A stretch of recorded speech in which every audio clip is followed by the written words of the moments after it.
Welcome everybody to a night out on the DL. We are officially on session 27. I believe 2 weeks ago I said we were on session 27. We were only on 26 then, but now we're on 27, and I will swing it over to the wonderful BigYin for his recap of the century, perhaps. Well, I don't know about the recap of the century, but um, we'll just kind of pick this up as we go. Admittedly, my notes are a little brief for the session because there's a lot of talking, and then we hit action right at the end. A lot of red hot action. But so picking up from where we left off, we picked up at Lathander's. We all kind of agreed to get search. I not too subtly hinted that um you know, Ulrich was basically being told by his good buddy. I basically hinted that Cromwell should just chill the fuck out because Ulrich says so, and that we all know he's kind of dodgy, but we don't know if we don't actually suspect him of this. But we all got searched, questioned, and cleared. The BigYin definitely did try and throw shade and suspicion at Clyde and Silas, though even though he didn't really know their names. But it turns out that those dudes showed up later and said they caught the killer, and you know, um, there's definitely some shock and surprise there, and there's a question as to whether or not, amongst our group, whether or not Silas and Clyde were really on the up and up. Ulrich certainly didn't think so. And then he kind of pulled the BigYin aside and said, "Look, you and I both agree that those guys are dodgy, and that they're probably responsible for what happened to Useless. Like 95% certain, but it's probably not a good idea to go running around advertising that, especially since these guys are in with the snail pretty deep, pretty close to the snail, and this is like the snail's auxiliary town. So, we agreed. BigYin is like, all right, I'll keep my mouth shut. It's fine. I'll follow your lead, Ulrich. And we decided to get on the carts and get the fuck out of town while the getting was good. And we ride out, and everything is pretty good at first, and then we go to have dinner, and we're about an hour out from Red Larch at this point, and we get ambushed. The fight's going pretty good, and then DQ straight up. It's a stiff fight too. I mean, a couple of our cart drivers almost die, and then at the end of it, DQ straight up rages out and goes running off into the wilderness um, during the fight, and at that point, after the last baddie falls, we have to debate whether or not we want to go chasing after the DQ. And so that's where we're picking up after a week in between. So we begin with a bunch of dead baddies, a missing lizard person, and a very confused party. Yeah, a couple points of clarification. Only Cromwell saw the drow and half drow that dropped off the information, so you guys can infer that it's Clyde and Silas, but you guys have no, I guess, way to confirm that 100%. But you guys can totally infer that. Just Oh, No, come on, those guys are dodgy as fuck. sure, what sure. was her name? The lady. She did say that there was a drow. Yeah, but she didn't say what their names were or anything like Yes. that. So that's what I'm saying. Like, you guys can infer that, but it's not confirmed unless Cromwell confirms it for you. Is all I'm trying to say, I guess. Cool. So yeah, so we go ahead and pick up here. So DQ has run off. He's run off kind of in this direction to the east, and BigYin lost him in the trees as he's kind of running away, kind of seemingly into nowhere. One thing, BigYin, that you notice is as he was kind of running away, you notice that the trees aren't super dense now that you look at them again, but they seemed like they were a bit thicker when you were seeing him kind of run off. So make of that as you will. Um, Arcana check. Sure. I would recommend you get closer to do an Arcana check to see Yeah, what's yeah, yeah. happening No, there. I am where, and yeah, I'm over here. I'm blocked by the cart, so I'll just kind of like mosey my way over here. Sure. I mean, if you want to say And something to the group, that might be. lads, something's off about these thieves. Um, they look different up close. And then we'll roll that Arcana, get that first shit roll out of the gate. Yeah, so Yeah, yeah, you shit can roll. you can feel some residual magic at play here, but you're not 100% sure what actually happened. But you definitely feel like there was some magical forces at play in these woods. Well, So I'll just for lack of kind a of. better term, woods. Oh, hang on, hang on. Communicate with the Americans. Gonna sort of wander up in front of the wagon and stare off into the woods, Mm-hmm. off towards DQ. And you do not Well, see him. wherever. Sure. Yeah, I know. And like motion back to the others. So, I'll walk back to Ulrich and I'll be like, and I'll see, just be like, does he normally do that, or y'all don't seem super phased with him I running off into mean, the woods? we met the lad in a bit of a strange condition, and I cannot say we really got to know much about him. He's very, very a secretive fellow. We only found out as much as we did when we were with that pirate, that river pirate, you might say, the smuggler. But that forest is a wee bit of magic on it. I cannot tell what, but it's magical. I'm not keen on it, and I didn't think it'd be smart to go into it. So you felt residual magic. There isn't Yeah. magic currently. I guess maybe I didn't explain that super No, well. no, you said residual, but I'm Alright, cool. still not keen on going into it That's because I fine. don't know what's there. Cool. I just wanted to make sure you had the. Yeah, that's fine. Cool. Can I do like a nature check on it or something? I mean, obviously magic might not be the Sure. Yeah. If best you want for to walk me, over, but you can do a nature check and see if there's anything, I guess, amiss about this area. yeah. I'll follow him over there just in case the woods decide to like suck him in or something. Sure. Appreciate it. Yeah. So with that 15 nature check, you feel like there's nothing amiss with the woods right now, but there were. It definitely doesn't feel like. How do I describe this better? As you kind of check the trees and kind of check the forest and the ground, it seems like something passed through here. You're not sure how many people, but it seems the ground seems a little bit unsettled compared to just like a regular area of forest or oasis area that you would normally find. But nothing seems to be amiss at the moment. But it definitely feels like something just happened maybe in the past 5 to 10, 20 seconds. I'll wander back over and say, "What are you thinking?" I'll try something else. Can I use? I have my primal awareness. Mhm. Can Go I ahead and use put that that right in the now? chat. How do I put it in the chat right here? Speech bubble, yeah. Okay. It's been really decided to focus awareness. Oh, yeah. Go for it, yeah. Okay. So you do sense that there seems to be a humanoid creature in the woods, but you don't see him or her currently. Okay. But it just All right, seems to be like one creature, not like multiple. Okay. So I'll just tell the group. I have a feeling there's a humanoid creature in that forest. I don't sense any more Yeah. than one, but We watched him go in there. yeah, but You.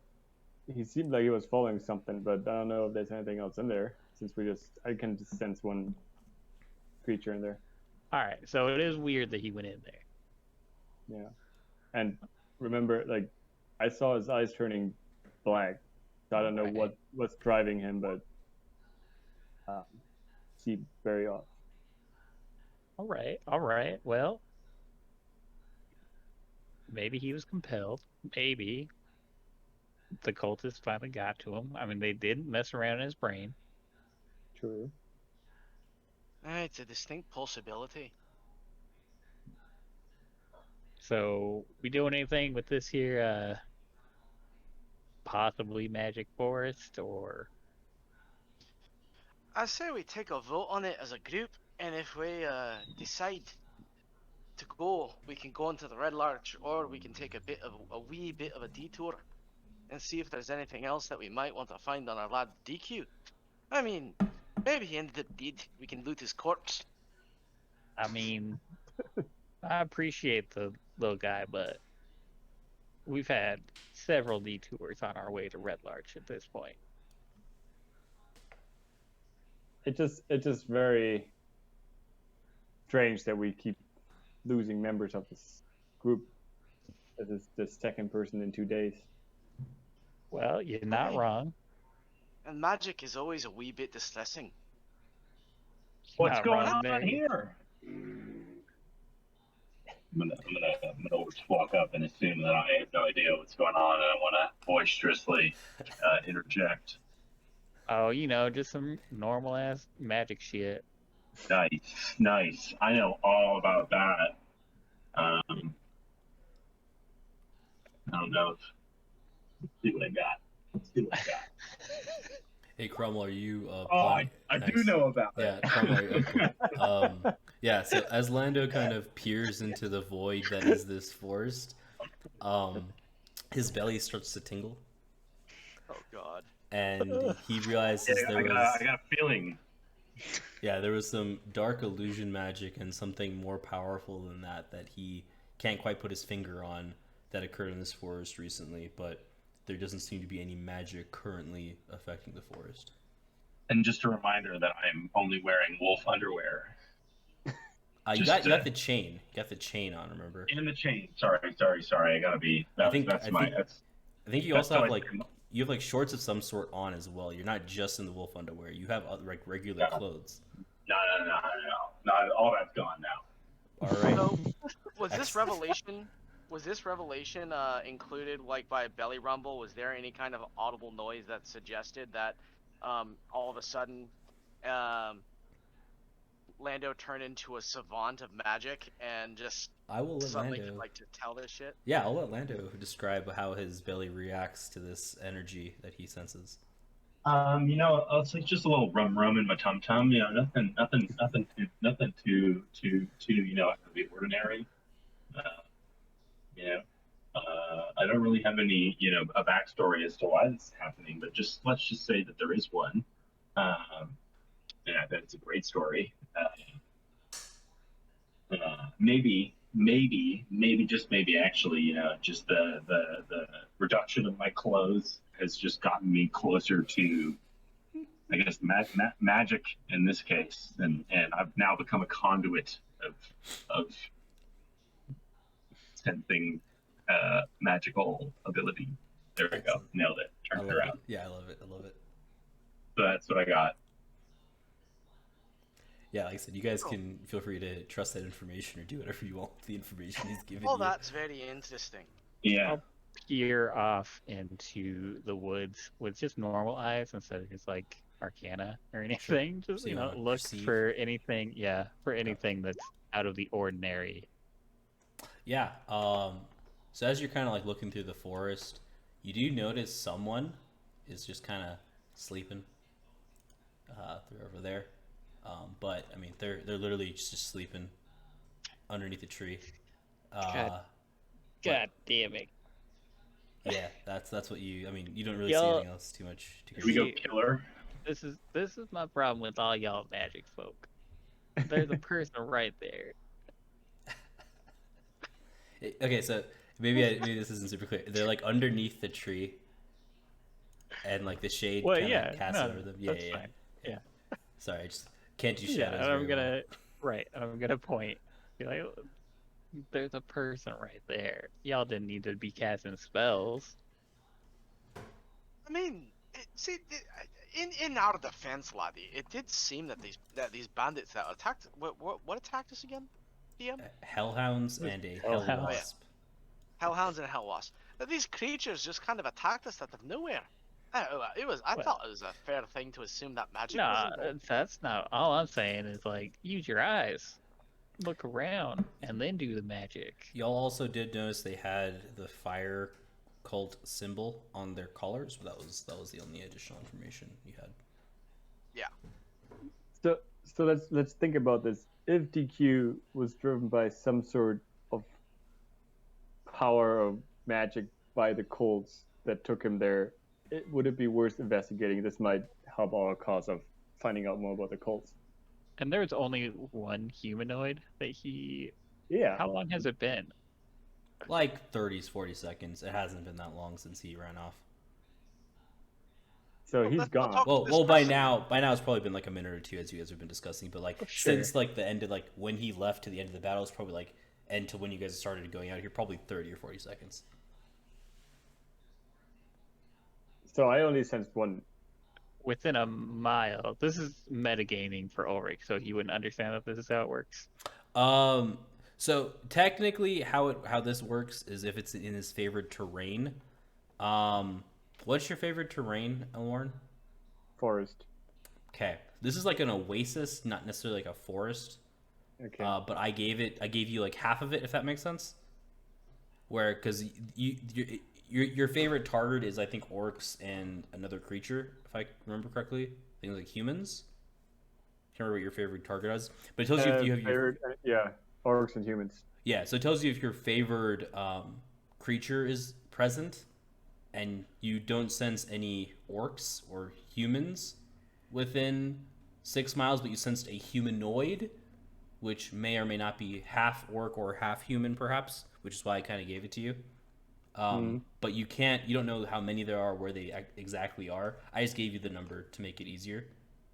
But yeah, he just senses within this area, within, I guess, 6 miles of while being in said terrain, if this terrain even goes 6 miles. 1 mile. So that's only regarding this terrain, not like it's not like a mile circle. It's like a mile in, I guess, a mile forward. And yeah, he only senses one creature, which you have now seen. Yeah, sorry, I'm just reading the spell. Yeah, like I said, I tweaked it a little bit because if I just said no, you don't feel anything, that felt bad, I thought. Thanks. But yeah. I just want to make sure that I'm understanding how this works, because this is also my first time using it. Oh, okay, yeah. So my understanding is like he's in the forest or like a foresty area. So he has a heightened awareness using this ranger magic that allows him within 6 miles while he's in his favorite terrain. Any of these creatures that he's... or 1 mile if he's not. Right? Yes, or 1 mile if he's not, yes. But it's specifically regarding his favorite type of creature, which is orc and human. Is how I'm reading it. I don't see anything about favored. It just says favorite terrain. It doesn't say. Maybe I misread it. Okay. Yeah, so you only recognize that there is... In fact, and it's fine that he sees this. Just for future, I would say that he wouldn't be able to tell that they're humanoids because that's not on the list. Mm-hmm. That's fair. Cool. But yeah, I just wanted to give him something. Yeah, that's fine. Yeah. So yeah, I guess for future reference, if there's like humanoid creatures, you won't know. But if there's the rest of them, I'll let you know. It's very poorly. It's like a run-on sentence. Yeah, it's really bad. That's why I was tweaking it just to make it a bit more useful. I would just not understand. Even reading it, I was like, "What is happening?" Yeah. No, it's awful. I derailed the whole game. No, you're good. You're good. It's really poorly worded. # Ranger spells. Yeah. # Ranger lifestyle. It's okay. That's why we tweak it in game. Yeah. So, what do you think? We talked to the person. Is it even worth going after the DQ? We can we only sense the one person that he is over there. We can't hurt to talk to that person, and just maybe she saw more than we did. She may have been a little bit closer. They seem to be having a nap. I don't know. And I just DM, would you mind indicating where the person is? Which tree? Northeast. I'll just wander off over there. I'll say, "Excuse me." One sec.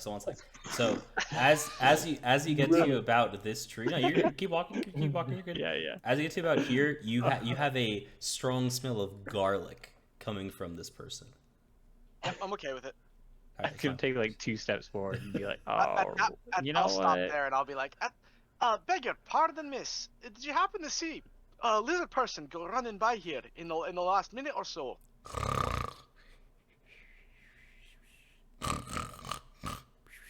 That's the response you hear. I walk a little closer. Okay. I just kind of tap her on the shoulder. So as you approach, you notice it is a half-elf man of Oh, about dude. yeah, he's got long, like, kind of matted hair. You notice he's got garlic kind of in a necklace around him. Mhm. And he's just taking a nap, and he doesn't notice you until you, like, literally get that close, and then you see some vines kind of come out from the tree and kind of tap him, and he's like, huh, oh, hello there, how you doing, sir? What can I help you with? Oh, I look at the vines, and I kind of use I'll use speech of beast and leaf, and I'll just kind of look at the vines, and I'll say, "Excuse me, lads, did you wake him up? Yeah. That was very kind of you." And they kind of like wave a little bit, and he's like, yeah, they're nice friends of mine. I had garlic. You want some garlic? I got some good garlic on me. Appreciate garlic. Garlic's useful. He gives you Good for the body. a clove of it. And he's like, it's real good eating. He takes a I little start bite. crunching. I just start crunching. I just pop the whole garlic clove in my mouth and I just So- start crunching. As you pop this garlic clove, it is not normal. You've realized. He adds. There seems to be some. It's sour almost. And it's an interesting kind of like combination of flavors that you're not realizing you don't get from normal garlic. And you see this half elf man just kind of sitting down looking at you as you kind of pop this into your mouth. How do you respond accordingly? Do I know? Using my knowledge of like herbal medicine and Mhm. stuff, do I notice anything? I Can mean, it's tell not anything, like, poisonous. my feeling? I guess it's not poisonous if that's what you're curious about. If that's what you're trying to I'll ask. keep chewing on the garlic, and I'll say, "This is different. Yeah, It's it's a my. wild garlic." Glad you asked. As they say, person of the forest, person of the trees, person of the plants, and Mhm. I'm good at tweaking things, especially garlic. Garlic is my specialty, as they'd say. Would you be a druid, lad, or are you just a farmer that's got a especially green thumb? And as you say druid, you see like the vines kind of like roam around and kind of like start rubbing him like to like get him up. He's like, I guess druid. I got these plant friends that I make friends with plants wherever I go. I like test out experiments out in the woods, and garlic is definitely the thing that I like the best. Hey, How about well, you? You fan of garlic? You a garlic man? I don't mind garlic. It adds a wee bit of spice here and there. It's a wonderful ingredient for cooking and useful in medicine. Well, how's that one? It's a little sour, huh? Huh? Hi. And do I Interesting. feel any? So do I notice as I'm talking to this guy? Do I notice any like effects, like I'm more alert or anything because of the garlic he gave me? Because it does. I'm guessing it's kind of like a little bit of a spicier garlic. It's sour. It's a more sour garlic than you're used to. You do feel warmth spreading throughout your body more so than you would from normal garlic, and it's a like cozy, homey feeling. Hmm. It makes you Okay. think of being back at home, surrounded by your family. So what's your name, lad? Hi, my name's Tom. Tom of the Forest. I kind of make my way around and do things as I need to. It's fun. It's fun wandering around, making new garlic plants, making new friends with the plants. And he says that the vines kind of like rub him on the face, and he's like, "Ah, you silly folk." Hang on, just typing. Hmm? Tom of the Forest. Yeah. Tom of the Garlic, perhaps. It's up to you. You could put Tom the Garlic Druid, and it's spelled Taam. Tom. Oh, it's like more like Tam. It's Tom.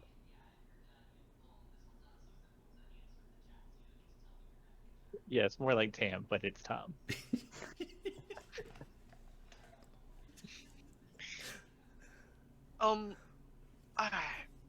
I didn't. I'm sorry for waking you. But you didn't It's happen alright. to see a rather angry lizard person go off in that general direction? Lizard Or folk. maybe you're a wee plant laddies might have noticed something. Oh yeah, I can ask him. You see him start talking to the trees, and You see a couple of vines from the surrounding trees also start to get animated as he's talking. He's like, yeah, they said there was lizard folk dude that kind of went to the lake, like Turtleneck over here, and then he went down south a bit, and then he went south a bit more, and then he met with someone, and then he vanished. Right. Oh, All that in a that's minute? that's very kind of information. God damn, dude's a runner. Have So he never specified how far south, to be fair. Sure. Yeah. So, how far south I reckon. I take a sniff. I imagine I can smell the water coming off the lake. You could see it from where you're standing. Okay, so I can see it. So, I would say I would how argue far all south, of you can probably see the lake from where you're standing. So how far south did our friend go? Can your plant friends give us any accurate measurements, or is it more just like they just saw him go in that direction, they didn't know, and it's difficult for him to translate distance to us? I think he kind of talks a little bit more, and he's like, they say he didn't go further than like 2 trees south. That makes sense. 2 vines, 2 trees, something like that.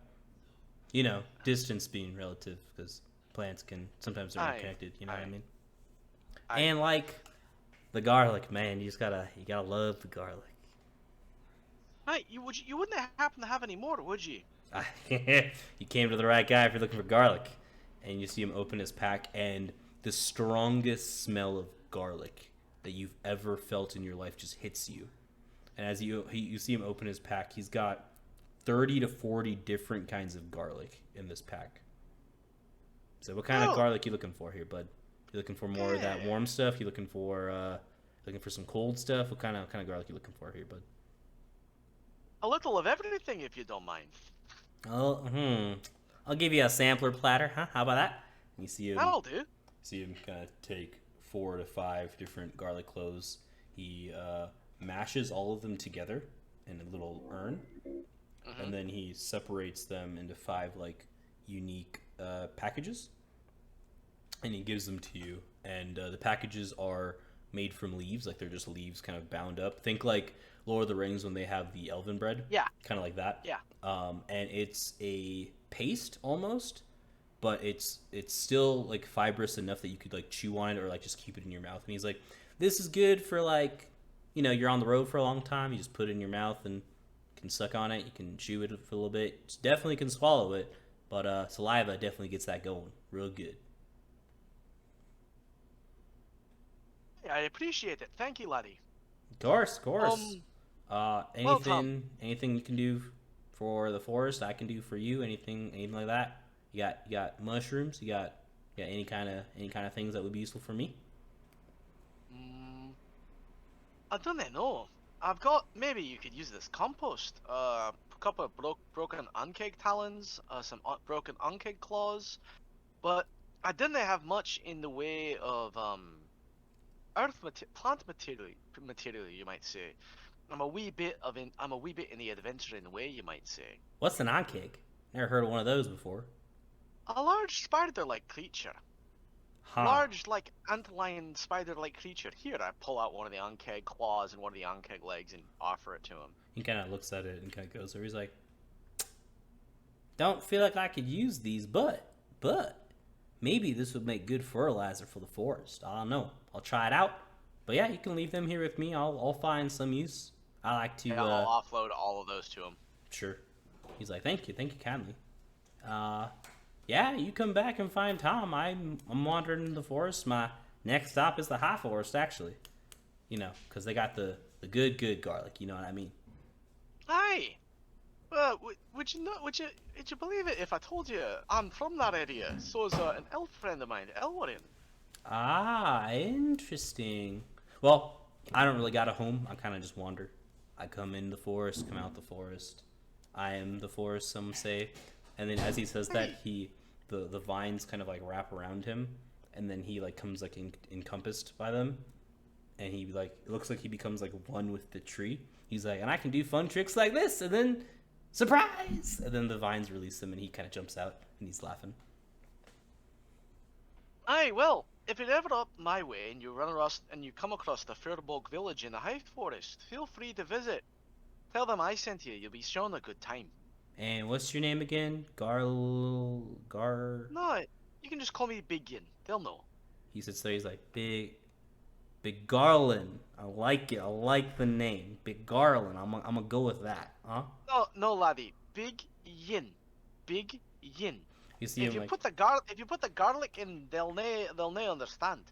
kind of writes. He's like, so Big Garland minus Okay, I got you now. I got you.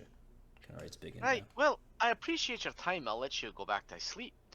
You have a nice day. He's actually. And I'm I'll just gonna kind of wander back to the group. and as you walk away, you see. Oh him no, what was he walking- gonna say? Nah, you're fine. He just starts walking towards the lake and taking off his clothes. Right. Well, that was an interesting cove. Interesting feller. So, lads, it would seem that our pal BigYin ran off towards yon lake over there and DQ. then proceeded to head. Oh, that's right. The DQ headed off towards that there lake and then wandered off south. Then he met someone and then he poof disappeared. How far south did he go? The fellow I ran into, his name is Tam. A elven druidy Tom. fellow, very interested in garlic. He Tom. talked to the plants. It's Tom. It's Tam. It's Tom. It's Tom. Fine, Tom. This fellow Tom, we may as well call him Garlic Tom for that matter. He's a druid. He's a druid of the forest, though I'd never heard of one specializing in garlic before. Anyways, he said he went about two trees in the vines south. Admittedly, it was the plants who were giving the directions, and you never can tell with plants and distance. They think about distance in the way we do. So I reckon, and I just kind of gesture in the direction where I think he went, and I reckon if we head this direction, we may find a sign. But I didn't think it's worth it. We may as well just. We've been distracted enough. I think we need to get onto the Larch. Well, and that brings up a good point. You did bring up something about a boat earlier. Then you wandered off and initiated contact with an unknown. If they was sleeping, didn't they seem all that dangerous? Well, he was sleeping. Yeah, most sleeping things aren't that dangerous till they wake up. And then you woke him up. It happened this time. Not Well, I mean, super I would have turned dangerous. into a spider or a bear or something if it really came down to it. Did you eat anything from this guy, or like, did he give you anything, or you're not supposed to talk to strangers. I told you what he said. He gave us the direction where DQ went. Other than that, it was his plant friends who did all the seeing. He was sleeping. Yeah, but I don't know. If you're talking about some dude and his plant friends, are you sure he didn't give you anything? Are you okay? Well, Do you need all some right. Yeah, I water? pull out the packages. He gave me this interesting garlic. It's quite interesting. Did you eat any of it? I did. I read the sour one. Okay, can I do an Arcana check on this here garlic that he has? Just to make sure he's not. I love this newfound strength of Arcana out of Lando.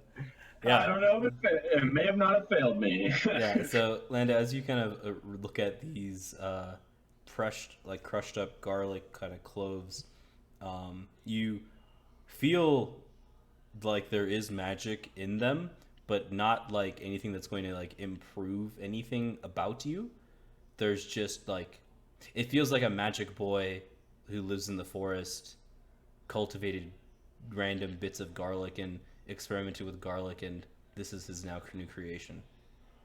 Oh, I can't tell anything about. Okay, that just gives me there's something, but you don't know what kind of vibes. I mean, so you get that there's magic involved in the cultivation of the garlic. The garlic itself isn't necessarily magical. Well, then that feels like a bad farming technique. If you're just gonna get garlic, you can just grow it regularly. Why do you have to use magic? Sorry. That's just That's a question for I mean, Tom.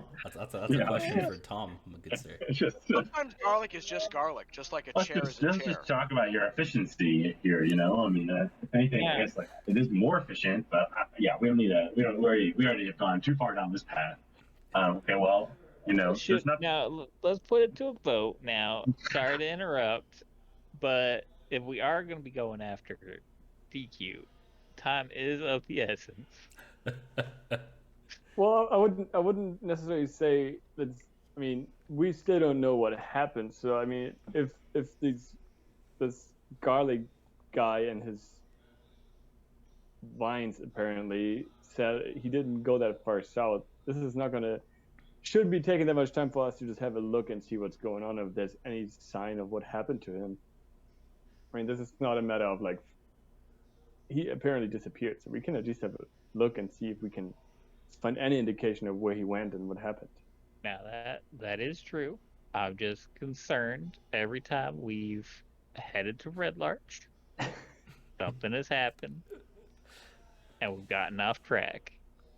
And that's okay. If y'all want to be looking around, I would vote for let's going put to it to a Red vote. Larch. Yeah, so I'm on the Red Larch path. I'd I'm on say for Red let's Larch as well. I'd It's say two. let's check out where he disappeared. Okay. It's 2-1. Lando Cromwell. Let's leave them. All right, that's 3-1. That is. Actually, Okay. I'm listening. so they said poof, so he doesn't have a body. Like, I mean, probably.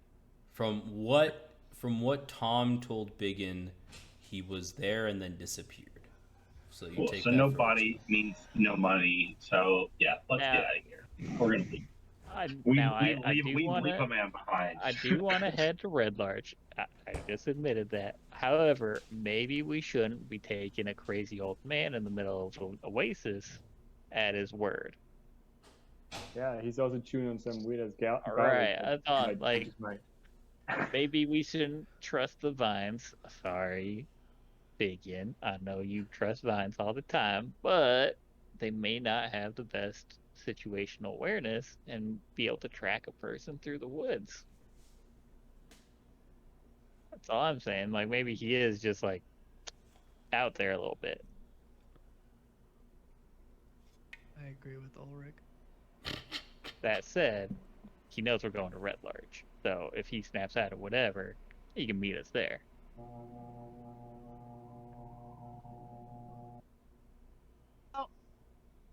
I don't know about you. If you want to go look, I mean, I'm gonna go check on our friends over at the carts, make sure they're all right. Go Hey, do a bit of healing. we put it on a vote.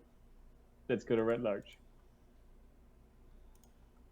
Alright. Well, like I said, he knows we're going to Red Larch. That's been the plan the whole time. Hopefully we'll see him there. Maybe that's where he went. Heck, who knows? Cool. Alrighty.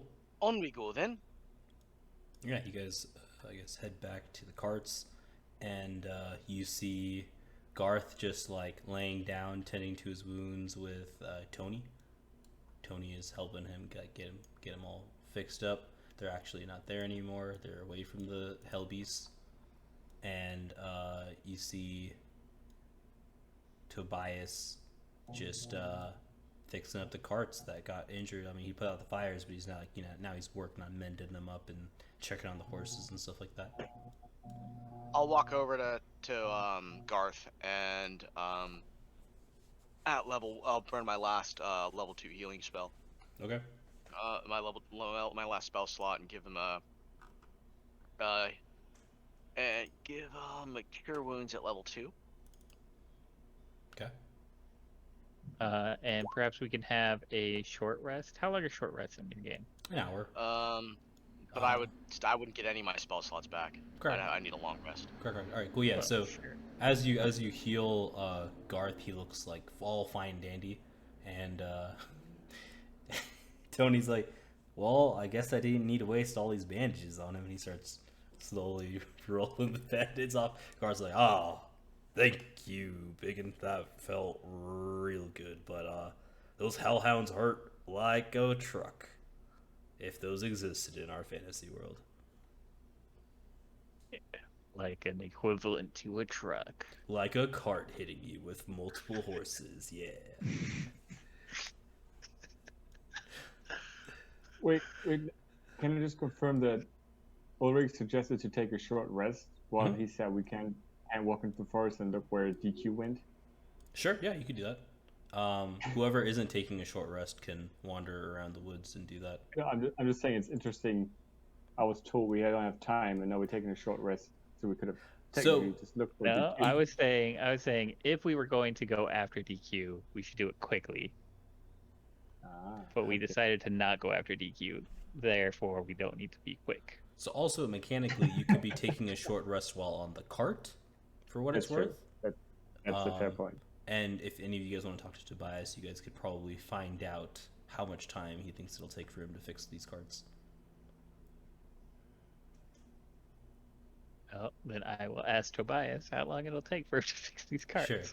Tobias is like, well, you see,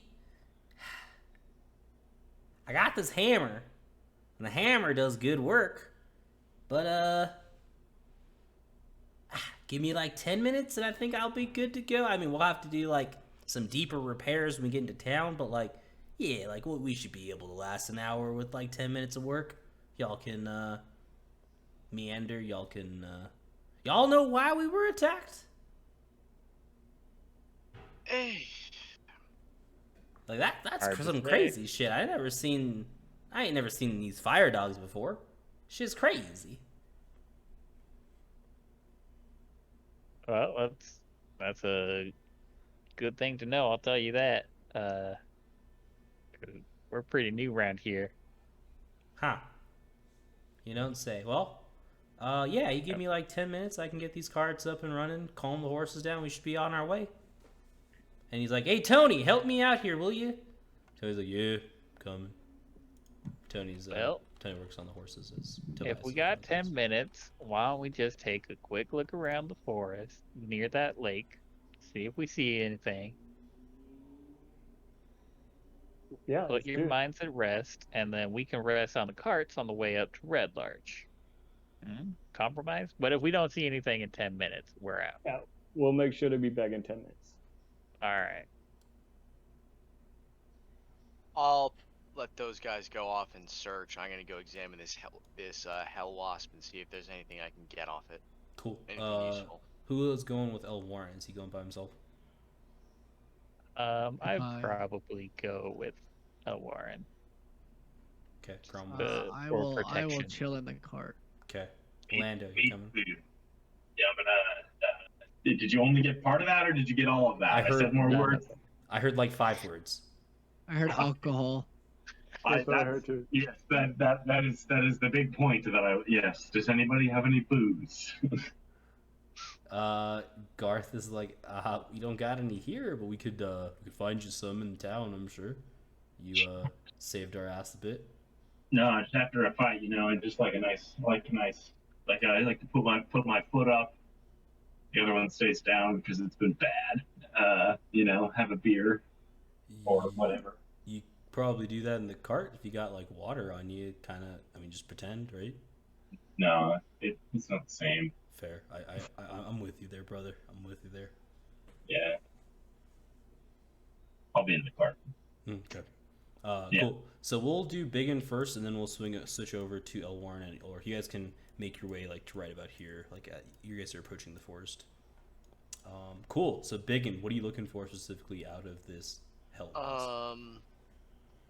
Looking for anything that I can sell. There's a stinger, whose the bottom portion of the wasp has been like severed off and exploded, and the stinger is like a little bit like probably over here while the body's over here. The wings are still fairly intact. Its head is completely busted, and its claws are for the most part still there. You wouldn't be able to tell me the value of any of this stuff, would you? I mean, I don't think you've ever seen one of these before, so you'd have to find out if that makes sense. Yeah. Because I mean, I don't think you as a druid would be seeing Hellwasps too frequently in the high They're forest. rare creatures, right?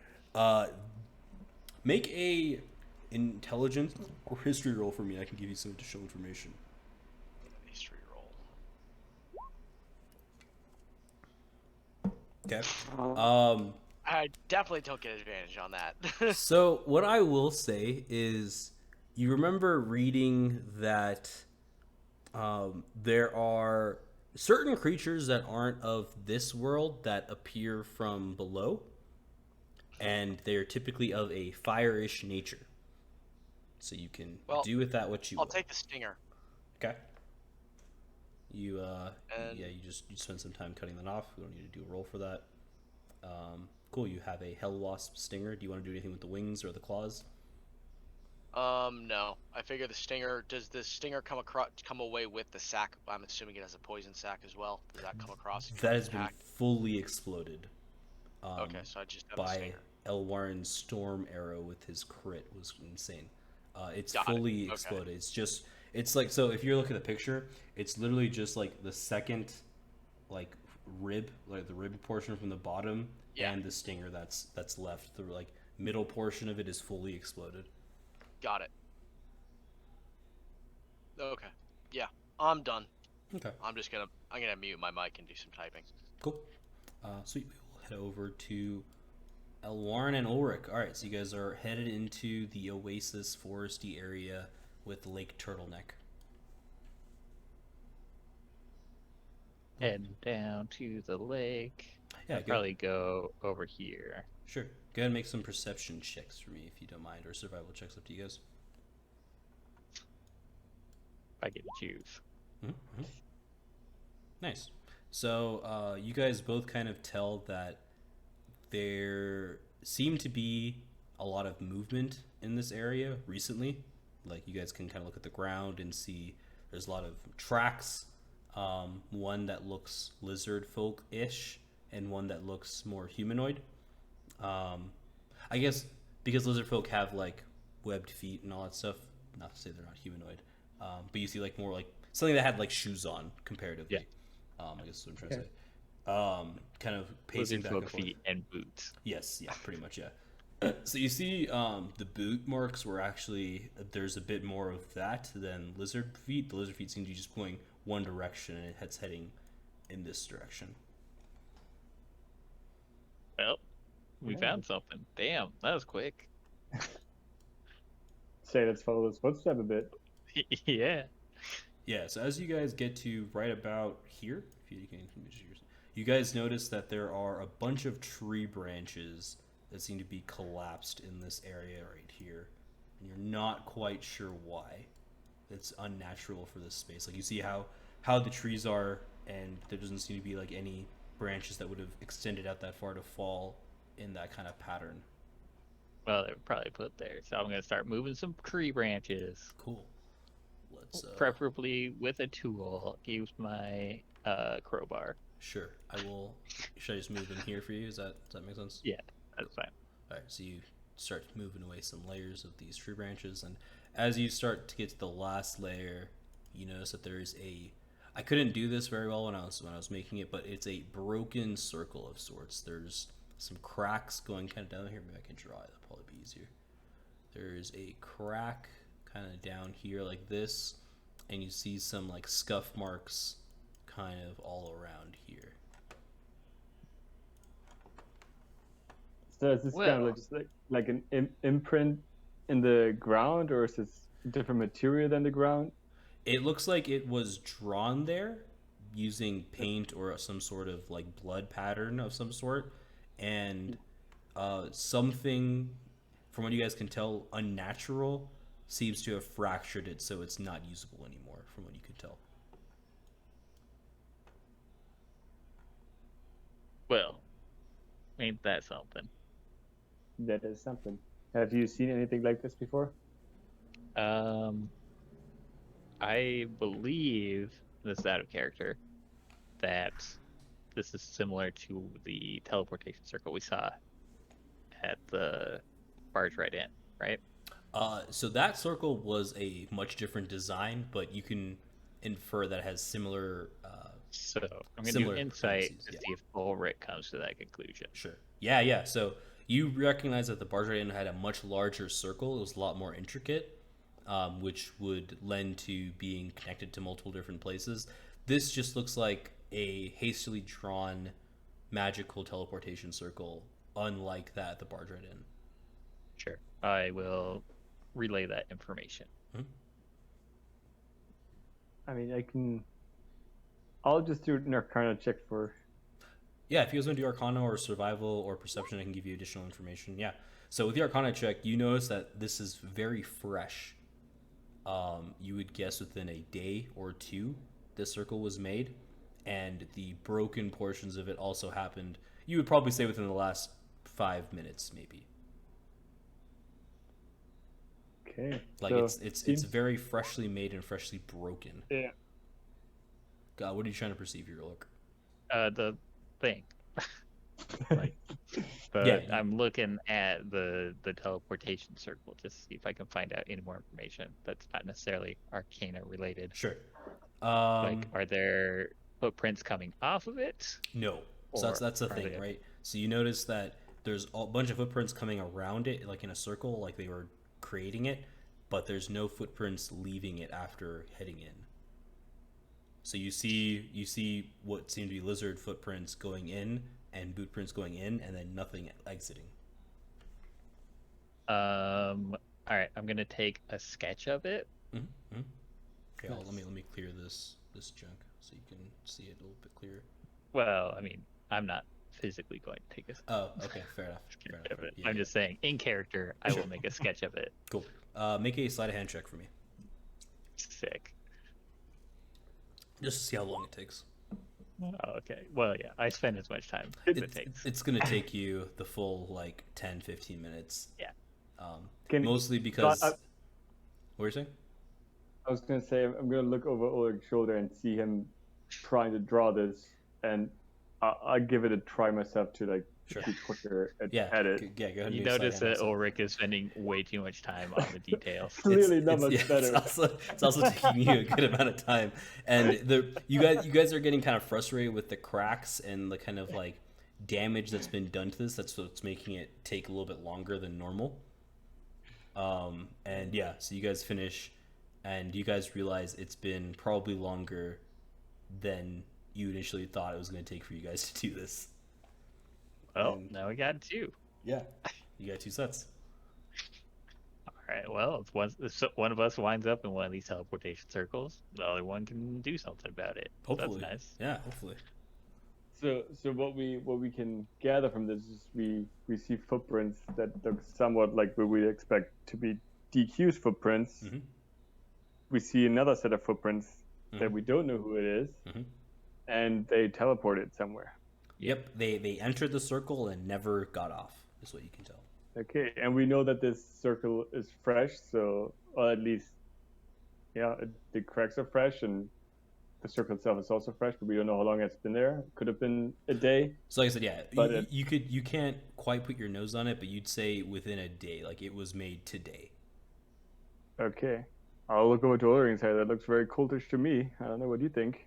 I mean, isn't everything cultish? At this point, I'm thinking y'all are in a cult as well, and this is just leading me on. Y'all are spinning in for a long tail, is what you guys are doing. Every goddamn person we meet's in a cult. All right. Well, So, let's go at back this- to the Yeah, let's at go this- back to the group and tell them what we found. I'm assuming it's been 10 minutes almost by at this point. It took you guys 15 minutes to do this, and I would say it probably took you guys like a minute to find this spot. Didn't take too long. And the crowbar effort probably took 30 seconds because he's just, There's like 4 that's pieces. There's like 4 sets of branches. It wasn't too crazy. All right, let's head back.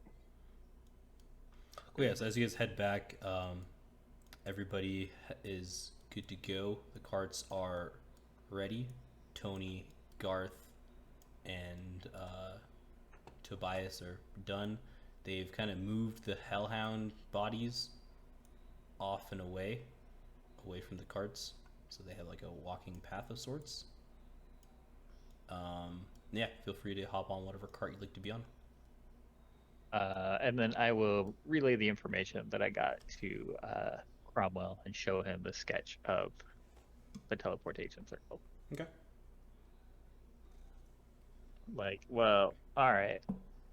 This is getting pretty deep. Looks like DQ teleported out of here. I was unwell? I don't know. Is he mind controlled? Probably. Maybe not. Hard to say. He's definitely in a cult. We know that for sure.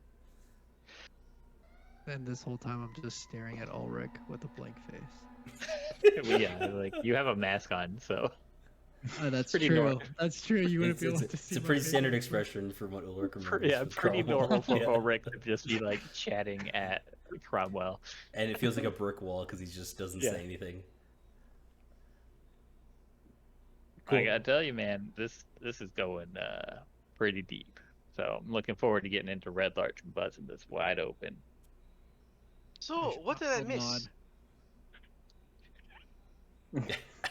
Oh god, we found don't a have to tell me, teleportation character. circle. Yeah, we found a teleportation circle that it's quite obvious that DQ and another figure went into, and the teleportation circle broke, and we sketched the teleportation circle so that we have a record of it. And now we're heading to Red Larch once Lando gets onto a cart. Did I not do that? Oh, shit. He was chilling with the horses for too long. He forgot. He's like, oh yeah, that's right. We have to go. To get on. It's like petting horses, like, oh, you're such a good boy. Everyone's like, come on, Lando. Oh shit. Are you, Although, hey, this is just another question about how the fuck do I get up on these cards? there's like Fucking small climb, ladders. dude. Yeah, there's small ladders next to them for small people like you. Yeah, no, well, are these ladders strong enough to? Yeah. Are They're- they they're- built? Are they built for tough? You know what I'm saying? So as you kind of inspect them, you notice that they are reinforced with steel. Okay, Deal. seems a bit Damn. ambitious. Went all in. You can ask and see why they're reinforced with steel if you want, or you could just take that information for what it's worth. I'll just take it for what it's worth. Yeah, that's fine. Cool. All right. So, Yeah. quick question: Mhm. what time of a day is this right now now? the sun is about to set. You can kind of tell. Like you've got maybe 30 minutes Okay. before the sun sets. And do we know how much longer we have to get to? You said about an 1 hour. hour. An hour. Yeah, 1 hour. So you get there like right as the sun, like the last portion of the sun is setting over the mountains. Okay. Okay. There'll still be some light, I guess is what I'm trying to say. It won't be complete darkness or anything like that. Cool. You good? No, we're good. Yeah, so upon everybody getting on a cart, Garth, Tony, and Tobias just start heading out. And they're like, well, that was interesting. If you guys want to make conversation, feel free to, but you got an hour. You guys get back to the Red Larch. I think I'm just gonna use this break to roll some hit die. Okay, cool, yeah, go for it. Go ahead and roll Yeah. your hit die. Get that short rest in, guys. Get your health back. Just in Wait. case. Wait. Can we get it? I mean, it's just an hour, right? Yeah, so Doesn't that's that short work rest with time. Yeah, short rest is just an hour, typically. it? Oh, I thought it was like 4 hours or something. No. Okay. What do I gain from a short rest? You gain as many hit die as you'd like to roll. Up You to your get as maximum. much health as you roll hit dice. So you click the hit die button instead of rolling like BigYin. There's a hit dice button you can click on. Okay. And how do these hit die? Sorry, we haven't used this yet. Yeah, no so worries. I'm just You're trying to You think. have as many to roll as you have levels. Okay, and then do they like refresh the next day or something? You Or get half of your hit dice back for every long rest. okay, so if I use one, I would get one back for basically. Correct. Correct. Okay. But if you used all of them, you would only get half Only back. get. Does it round up or down? Rounds I up. can't remember. I'm gonna say rounds up There you just go. to make life easy. Alright. Yeah. Cool. That would be shitty. You're just sitting there like, gotta take 3 long rests because That's half true. rounds down. You know, like. Okay, I'll just do some rolls too then. I'm gonna do 2 of those. Okay. It's 5 HP. Yeah, because 11 you get HP. your Constitution modifier added to that as well. Yeah, that's what I was How's- explaining to BigYin, not to just roll d8s. So okay, so I got 11. I don't have my character. Oh, Okay. sorry. Here, Um, I'll go back for No, this. I can do it here. It's fine. Okay, that's fine. Cool. And then there are, like for the fighter, my class, I get all my superiority dice and action surges and stuff back after a short rest. So Dope. Yeah. It's pretty strong. some classes, like a short rest is almost as good as a long rest. So yeah, so you guys kind of head up from the long road, and Garth kind of turns back and says, "Where y'all want to get dropped off at?" That was fun. Cool. So I lost you guys after I pretty much said like, "Hey, where do you guys want to get dropped off?" Oh, we were just discussing what inn we're allowed in, and then also Swinging like sword. what our next. I say. Wait. I think the rest of you are not allowed in the other one. That other inn was the one where I got really drunk in, and I think I was okay leaving that place. So Yeah, you were you good. got drunk and passed out. Yeah. Cromwell and Ulrich are not allowed. Cromwell and back in. Ulrich are out. Yeah, they're not allowed at the Helm of the High Sun, which is this red X. I love that you guys drew that. Everybody seems to be allowed at the swinging sword. Yeah.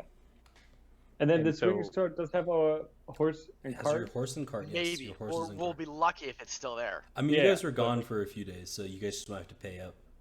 Only 2, and we lost more than 2 2 days. It's definitely more than We've 2 had- days. Well, in the last 2 days, we have lost 1 person per day, which is great. We literally have a KD ratio of 1 right now, which in this game is pretty fucking bad, considering before that it was like, Happens. 0.05. Yeah, Maybe. it happens. Well, hold up. I mean, technically, our kill rate is way higher. Well, and technically, we still don't know if we lost those 2 because we don't really know what happened to them. This is true. Well, a group with just random disappearances, in this medieval world, probably fucking dead. Yes, that's Ulrich's My money is mentality on right now. Taught. Yeah. TOT. It's great because Elwarin is the one who's like kind of optimistic, but he's not really. He's just trying to be optimistic. Whereas like Ulrich and Lando are like, nah, they're fucking dead guys. Y'all have no fucking clue how the world works. Yeah, so we're gonna try to stealthily enter the swinging sword. By stealthy, we mean just keeping our heads low in the wagons as we go into the stables. So they drop So that you we don't guys. cross it. They drop you off outside the swinging sword. They don't seem to be staying at the swinging sword. I'll walk up to Garth and I'll say, lad, we're going to rest up here for the night. You go find yourselves accommodations, and any transactions we have tomorrow, we'll put in a good word for you.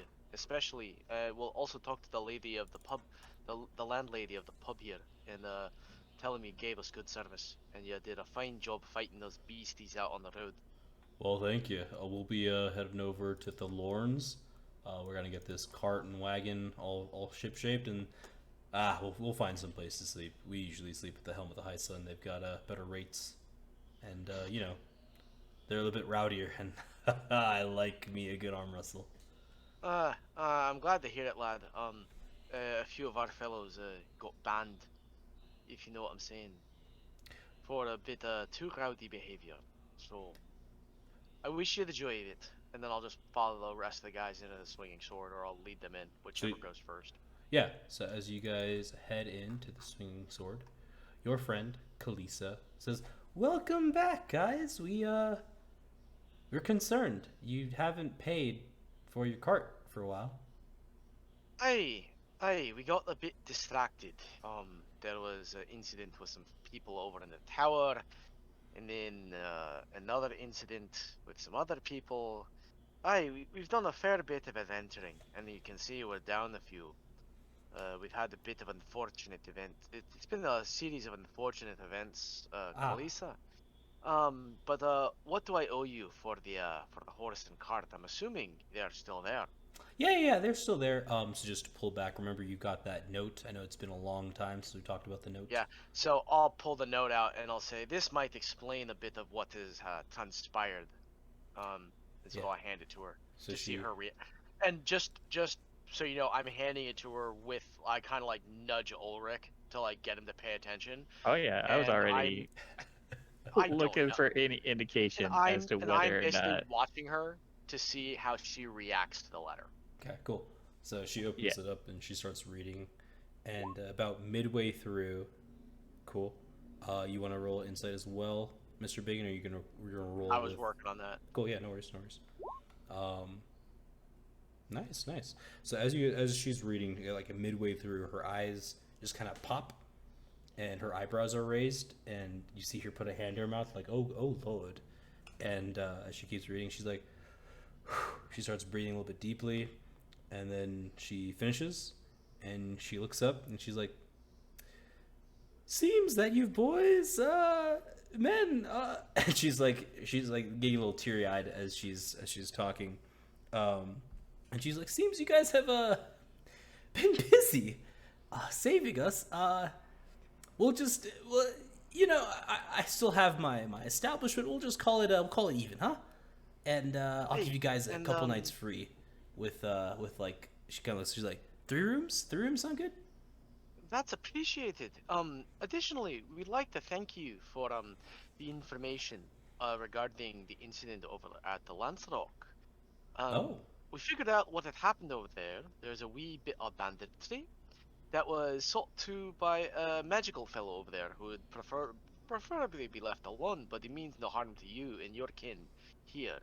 But those bodies were long dealt with, and though there was nae booty to be had, but we did look into it for you. Do you know what happened to the weather? weather? Faithfully, the fog. The fog and lightning. She was mentioning.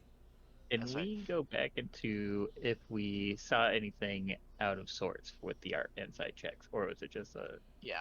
Like I said, normal reaction? Yeah, it was those reactions that I gave you, Okay. and it seemed very genuine. Like she wasn't like Okay. faking it. Great.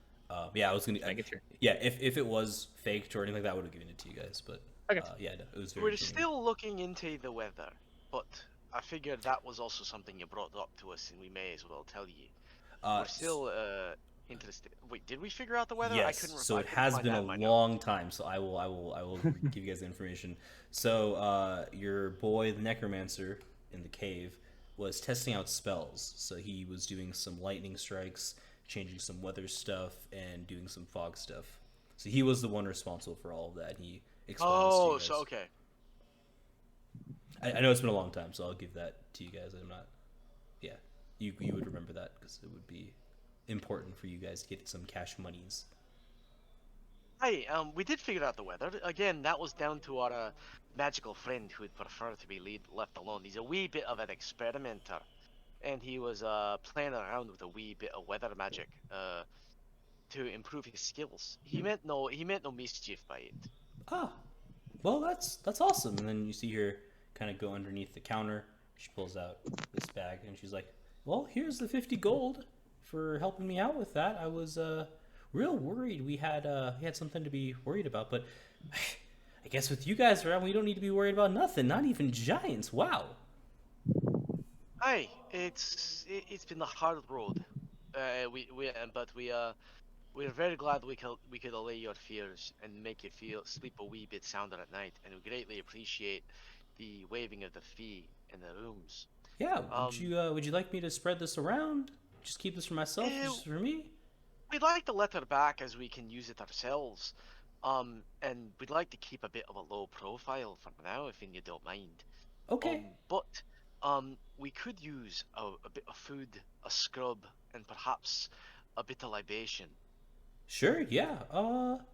Feel free. Like I said, you got 3 rooms for 2 nights, and that includes the food, includes drinks. So go for it. Head upstairs. I'll go back to the lads. It's the same rooms you guys had previously, just for reference. Yeah, but I'm assuming we're gonna be eating in the common room. Sure, yeah. So I'm just explaining. It's like you're not like looking for new rooms. It's the same rooms. Yeah. For sure. Lads, it would seem that our good deeds have bought us 3 nights free. The storage of our horse and cart 2 nights free. The storage of our horse and cart waived, and we get drinks and food and baths on the house for the 2 nights. So we've got the, and additionally, I dropped a bag of 50 gold on a table. We can divide this up amongst ourselves, and that's 1, 2, 3, 4, 5. So 5 gold to each of us. 10. And wait, it was 50 gold total or 50 gold each? 50 gold total. There's 5 of each, Oh, so yeah, it should be okay. 10 each. Yeah. Unless so you're trying to 10 swindle them, which is No, great. you're right. Sorry, no, 10 each. I'm sorry, I can't do math right It's now. okay. It's okay. I've just finished eating. All the blood is rushing out of my brain and my gut. It happens. It happens. I get it. So 50 gold. So 10 gold each. And I didn't know about you, but I'm gonna have a bit of food. I'm gonna have a bit of strong beer, and then I'm going for a soak, and then I'm going to bed.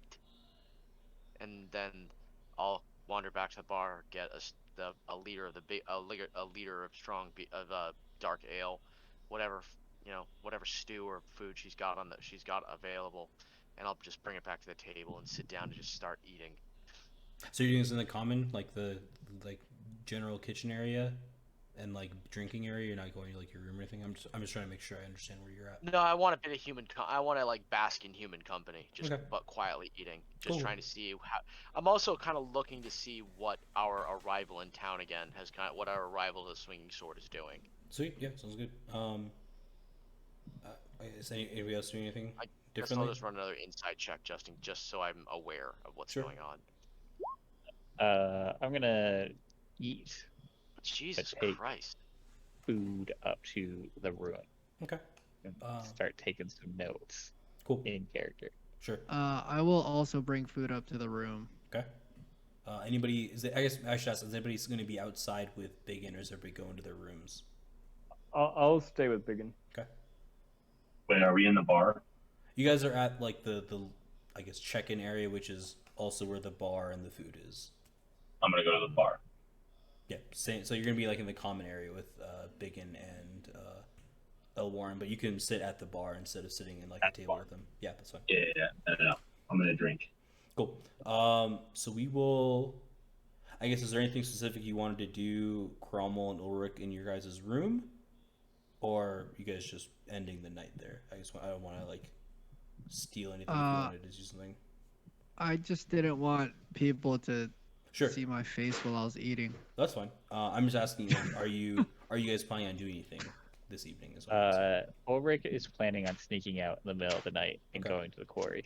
Cool. I am also planning on sneaking out, but that's because I have to make sacrifices. Sure. For a different Nobody knows reason. about that yet. Nobody knows about that Yeah. necessarily. But cool. All right. So I'll get back to you after doing BigYin, Elwarin, and Lando, if that's okay with you. Yeah, no problem. Cool. Sweet. Oh wait, before yeah. Ulrich wanders off, I'll pull the goggles off my head and say, "I think you may want these." And I give him it's like bring him back in one piece, and I give So him the goggles he's- of night vision. Oh, got it. So you're Yeah. just, okay. Like while I'm getting food. Oh, so I'm are you, I lending guess. him are you- lending him the night vision goggles. I'm assuming I'm guessing at what he's gonna do tonight. Okay, that's fine. I won't read into that too I much. It's do okay. not accept them because I can already see in the dark, and I don't understand the implication. Oh, that's right. You're a dwarf. You have dark Yeah. vision. So Right. Sorry, I forgot dwarves get dark vision, so I'll pop Yeah. back on my head and sit down and eat and continue to eat. sure. So those night vision goggles do give already people with dark vision extended dark vision for what it's worth. But Yeah, I don't know but- if you've checked out. Either of you guys have like really explored the item yet. Let me do an insight check just to see. I think if anyone offered to go with Ulrich, he would not go out at night. Sure. Wow, you really don't trust us, do you?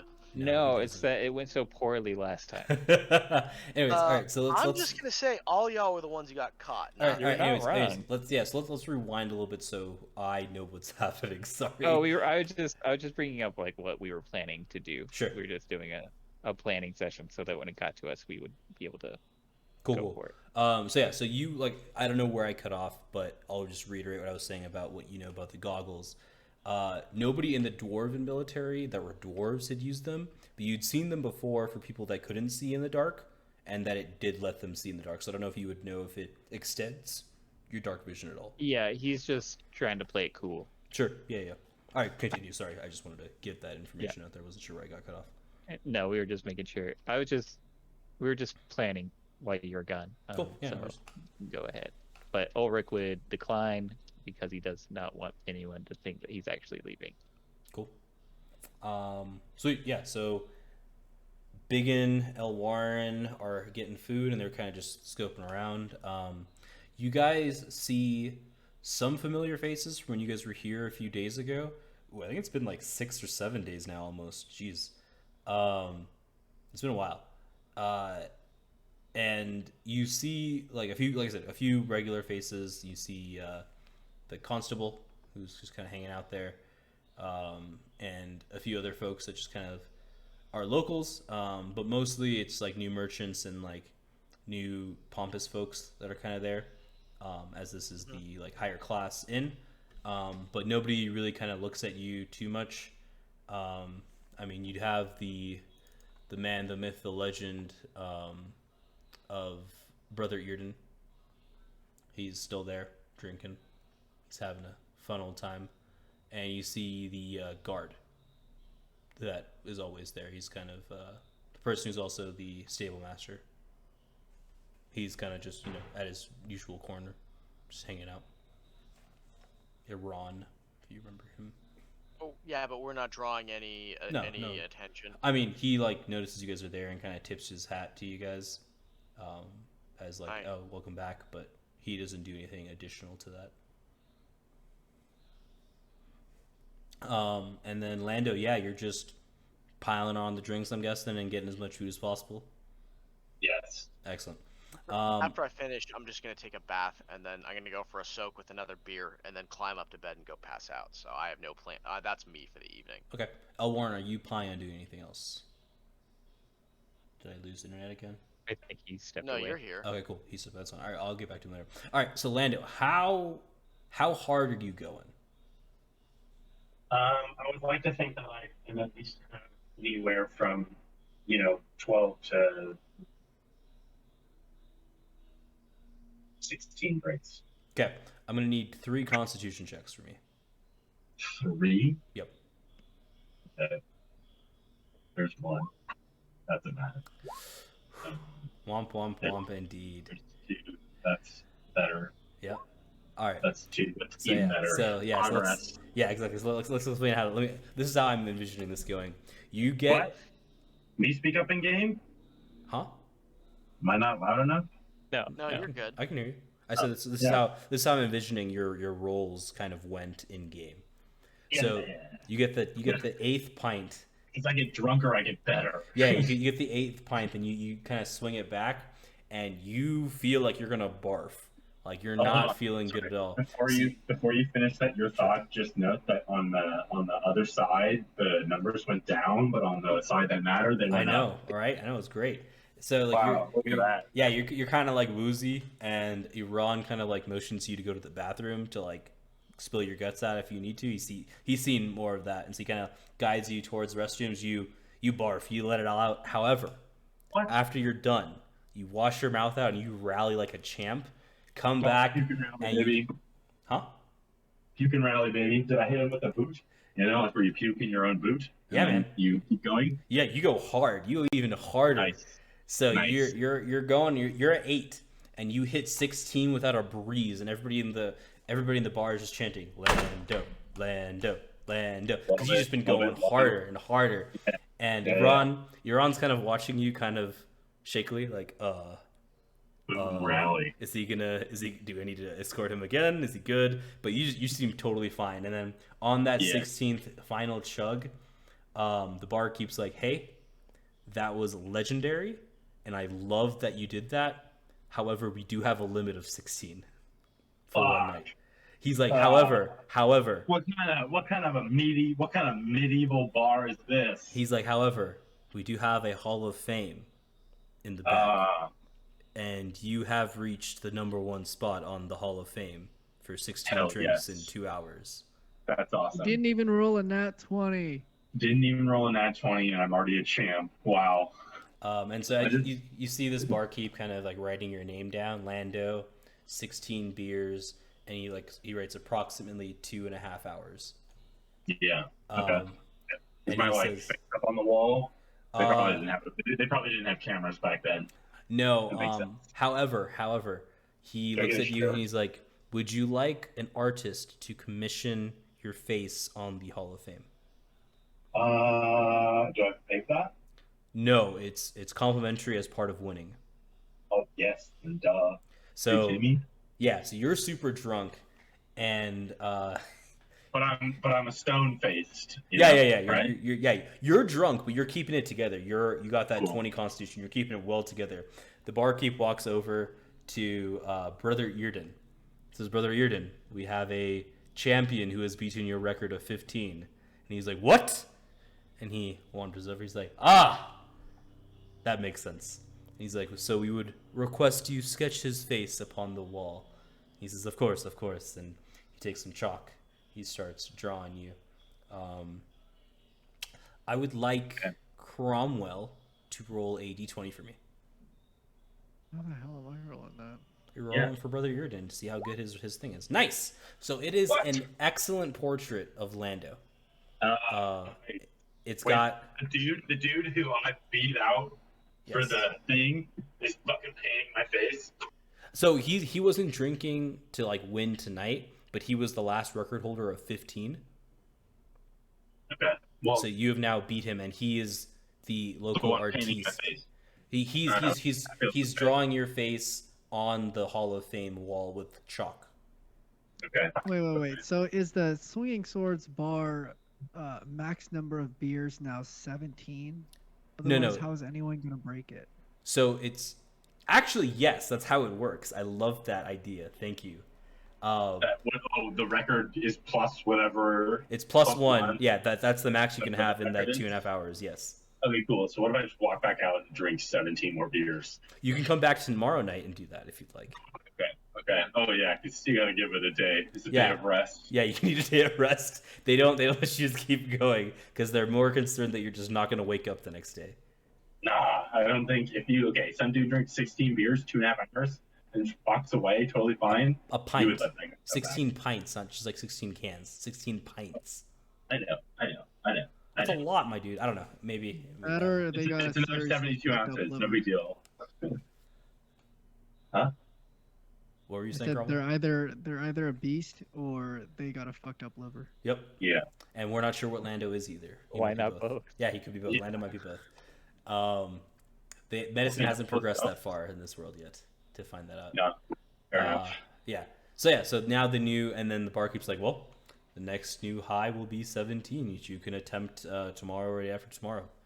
And as Brother Earden finishes up this piece, it takes him about 10 minutes to draw the sketch. It is a stunning resemblance to you, and he's actually drawn better features than you actually have. He has drawn a stronger chin, and he's given you this really sick haircut that you don't have currently. Okay. But this is how Brother Earden imagines you, I guess, as he drew this on the screen, on the wall. And he just literally drew a better me, and that's what everybody's gonna see. Like, this fucking champion. It's gonna be like, who's this idiot? I mean, you can tell it's you. He just drew like a strong so think about like how medieval portraits are. They're always drawn to look a little bit cooler than the real person is for the Can I walls, be right? smiling in mine? Because I feel like they weren't smiling. Yeah, you're 100% smiling, dude. 100% smiling. Yeah. Buck teeth. Yeah, dude. Got them good teeth. I've just decided that I have buck teeth. I don't know if that was. That's up to you, man. I don't want to tell you how to live your character. It So, is yeah. now. Excellent. Yeah, you got buck teeth. That's cool. Teeth. So Yeah. it's on there for everyone to see until the next Yeah. person does 17 in 2.5 hours. Yeah. Excellent, cool. And I guess with that, are you heading to bed or are you hanging out with everybody, singing, dancing, doing whatever? I'm gonna do the latter. Excellent. Cool, yeah. Yeah. So you kind of do that until you pass out in the bar, and then Iran, him and a few other big men lift There you, it is. Yep. and then carry you to your bedroom, which you are, I'm guessing, sleeping alone in. I don't know if you want to be bunking with someone. I don't really care personally. No. No. Yeah. No. I was gonna say if I just found some tasty wench, you know. Maybe you did. Roll perception with disadvantage because you're super drunk. No, with advantage because you're super drunk. We'll find out in the morning if they were actually hot or not. Yeah, let's play hot or not. Excellent. Yeah. So you did find a woman about half an hour after your portrait was done. Why is that a perception check? Can I see how things went? Later. Damn it. No. But in your head, it was an 18. In your mind, it was an 18. In reality, it was a 12. But in your head, hold on. I gotta add to it. Oh, hey, but I did well. You lasted a couple rounds, surprisingly. I didn't go long, but I went hard. There you go. Yeah. So nice. That was your night. We'll find out in the morning how attractive this person was. Yeah. If you're still there, cool. Or if you have your wallet still. Who knows? Wow. I'm kidding. Sweet. So Ulrich, you're heading out to the quarry. What time of night are you trying to go? Like 2 in the morning. Okay. And I'm also going without my armor on, but I'm keeping my shield. Okay. So I want that negative to my stealth. Yeah, that makes sense. Ka-chunk. Yeah, just go ahead and unequip them so you have it on your character sheet ready for me. Right. And it should drop your AC. Let me know if it doesn't. Cool. Oh yeah. Solid 12. Nice, excellent. That's what I don't want to hear necessarily. So you're heading out to the quarry at night. Yeah. Not necessarily the quarry. I am specifically going to be trying to hide near this area right here that I just made a mark on. This area? Right here. Oh, got it. I'm going to be looking over the proprietor of the quarry. Okay. Because I think she's up to something no good. Sure. Especially in the middle of the night. Sure, yeah. So you head out over there. How long are you spending, would you say? Until an hour before dawn. Just as first, light. Okay. I'm trying to think of this if you've had a long rest. Probably. You probably had a long. I'm trying to think if because you guys got back at probably 8 o'clock. We'll say 7 to 8 o'clock, somewhere around there. We'll say you took an hour to eat, so we'll say 9 to 2 is 5 hours. Okay, yeah. Since I'm a dwarf, I also need to sleep or a long rest. Yeah, no. So I was just trying to calculate if you actually got 8 hours of sleep is what I was trying to do. Oh no, he wouldn't have tried to sleep anyway. Okay, never mind then. Yeah, no worries. You can do a short rest if you need to regain some more HP at all or anything. No, I'm at max. Yeah, cool. Yeah, we're good. Yeah. So yeah, I'm guessing would you be hanging out here, somewhere around here, hiding, or behind these houses, or? Yeah, right there. Cool. So, trying to hide maybe if there's a bush and some rocks or something. Sure. Getting cozy in a watch position. Yeah, go ahead and roll the stealth check for me, and I'll give you advantage because you'll have time to find a really good spot. We'll say. Nice, 17. Cool. So you kind of hunker out there, and you're there for probably 4 hours or so, just kind of watching. And about 2 hours in, you see the owner of the quarry. Let me get her name back real quick.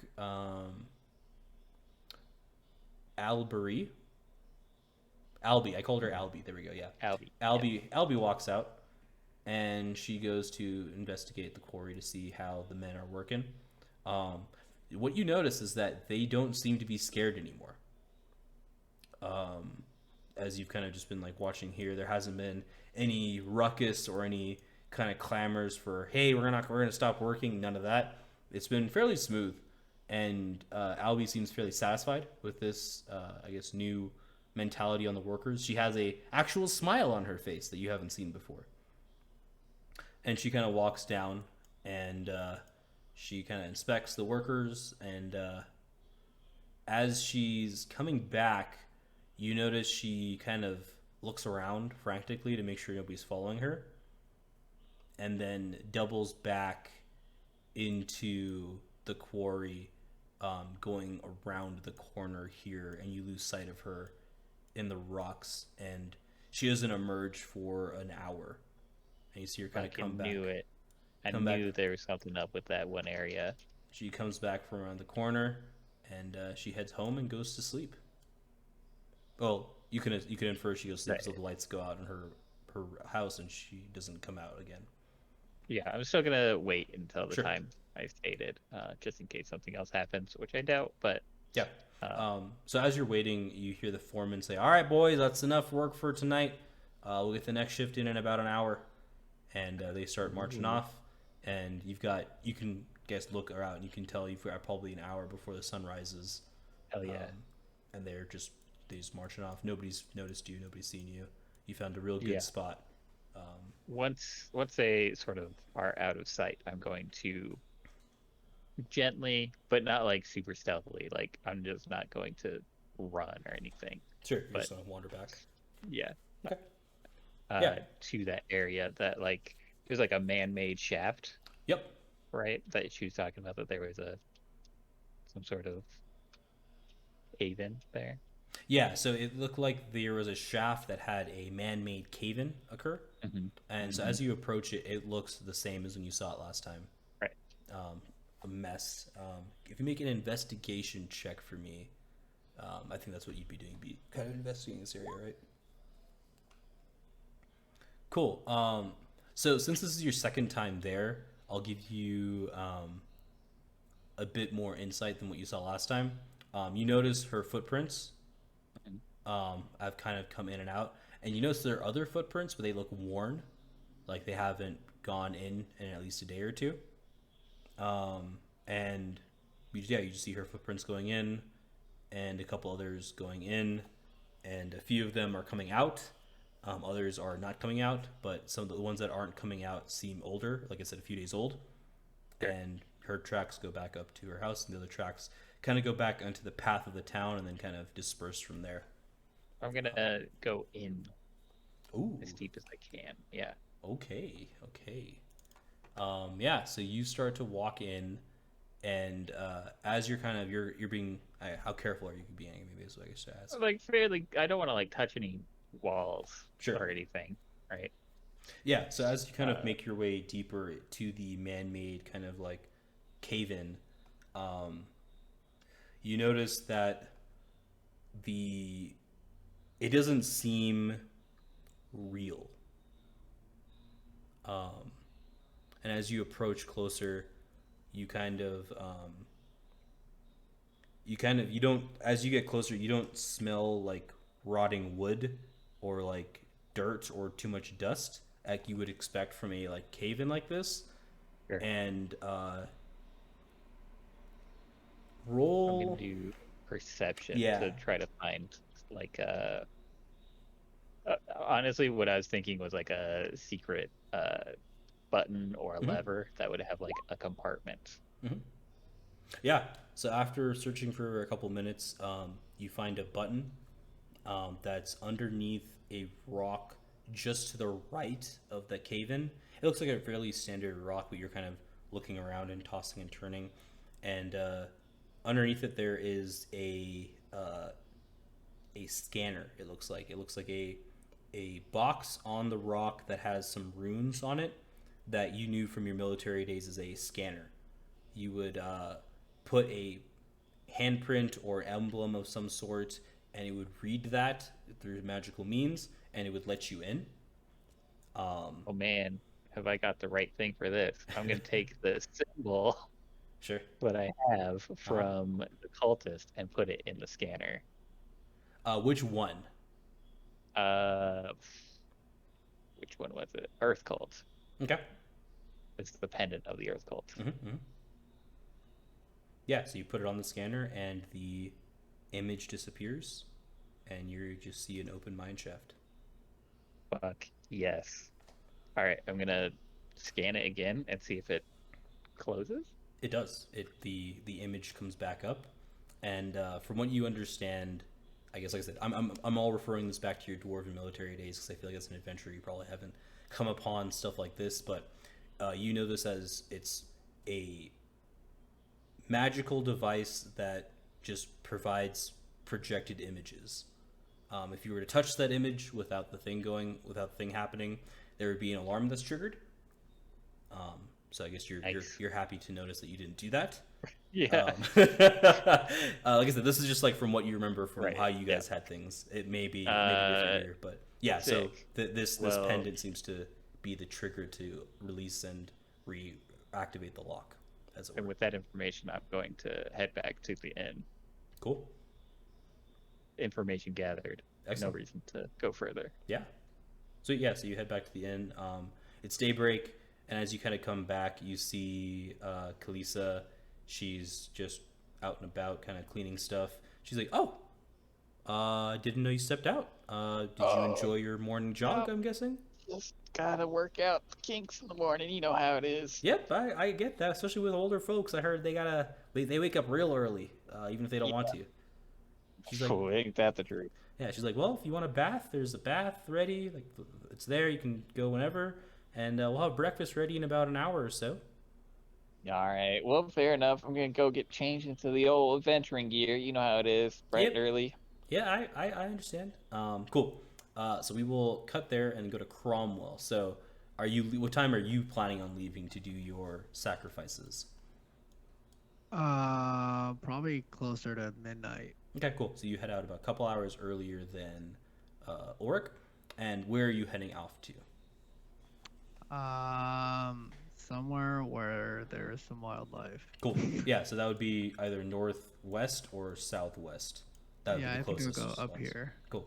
So you're kind of wandering around out there, and make a survival check for me. Let's see. Survival. Okay. Oh God. So you spend about 5 hours just tracking game and trying to like get into one. You have no real ranged weapons that are useful in this endeavor, so you find it quite difficult. But after a solid 5 hours, you finally manage to track one down, and you get a rabbit. Good enough. Yeah. So I'm Can guessing. I kill said rabbit and sacrifice it? Mhm. And upon you doing this, you feel warm, and you're not sure why necessarily. Like, you felt like this before a few times, but it hasn't always had to do with sacrifices. Sometimes you just feel this way, and typically, from what you've recognized, it's meant something good's going to happen, or some new information will come your way. The last time you felt like this, that was when you were introduced to Clyde and Silas. Ooh.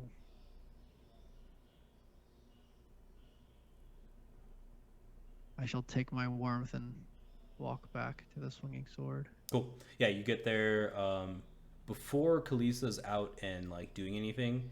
So you manage to kind of slip into the room, and you notice now that Ulrich isn't in the room as you kind of slip in.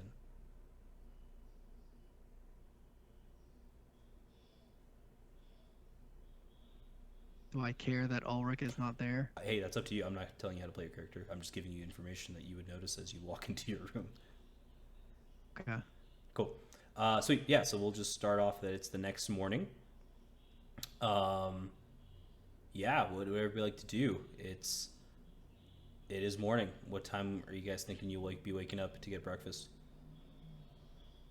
Oh, Like, ooh, one Get my sec. Sorry. armor on. Yeah, 1 sec. Lando. Roll a d20 for me.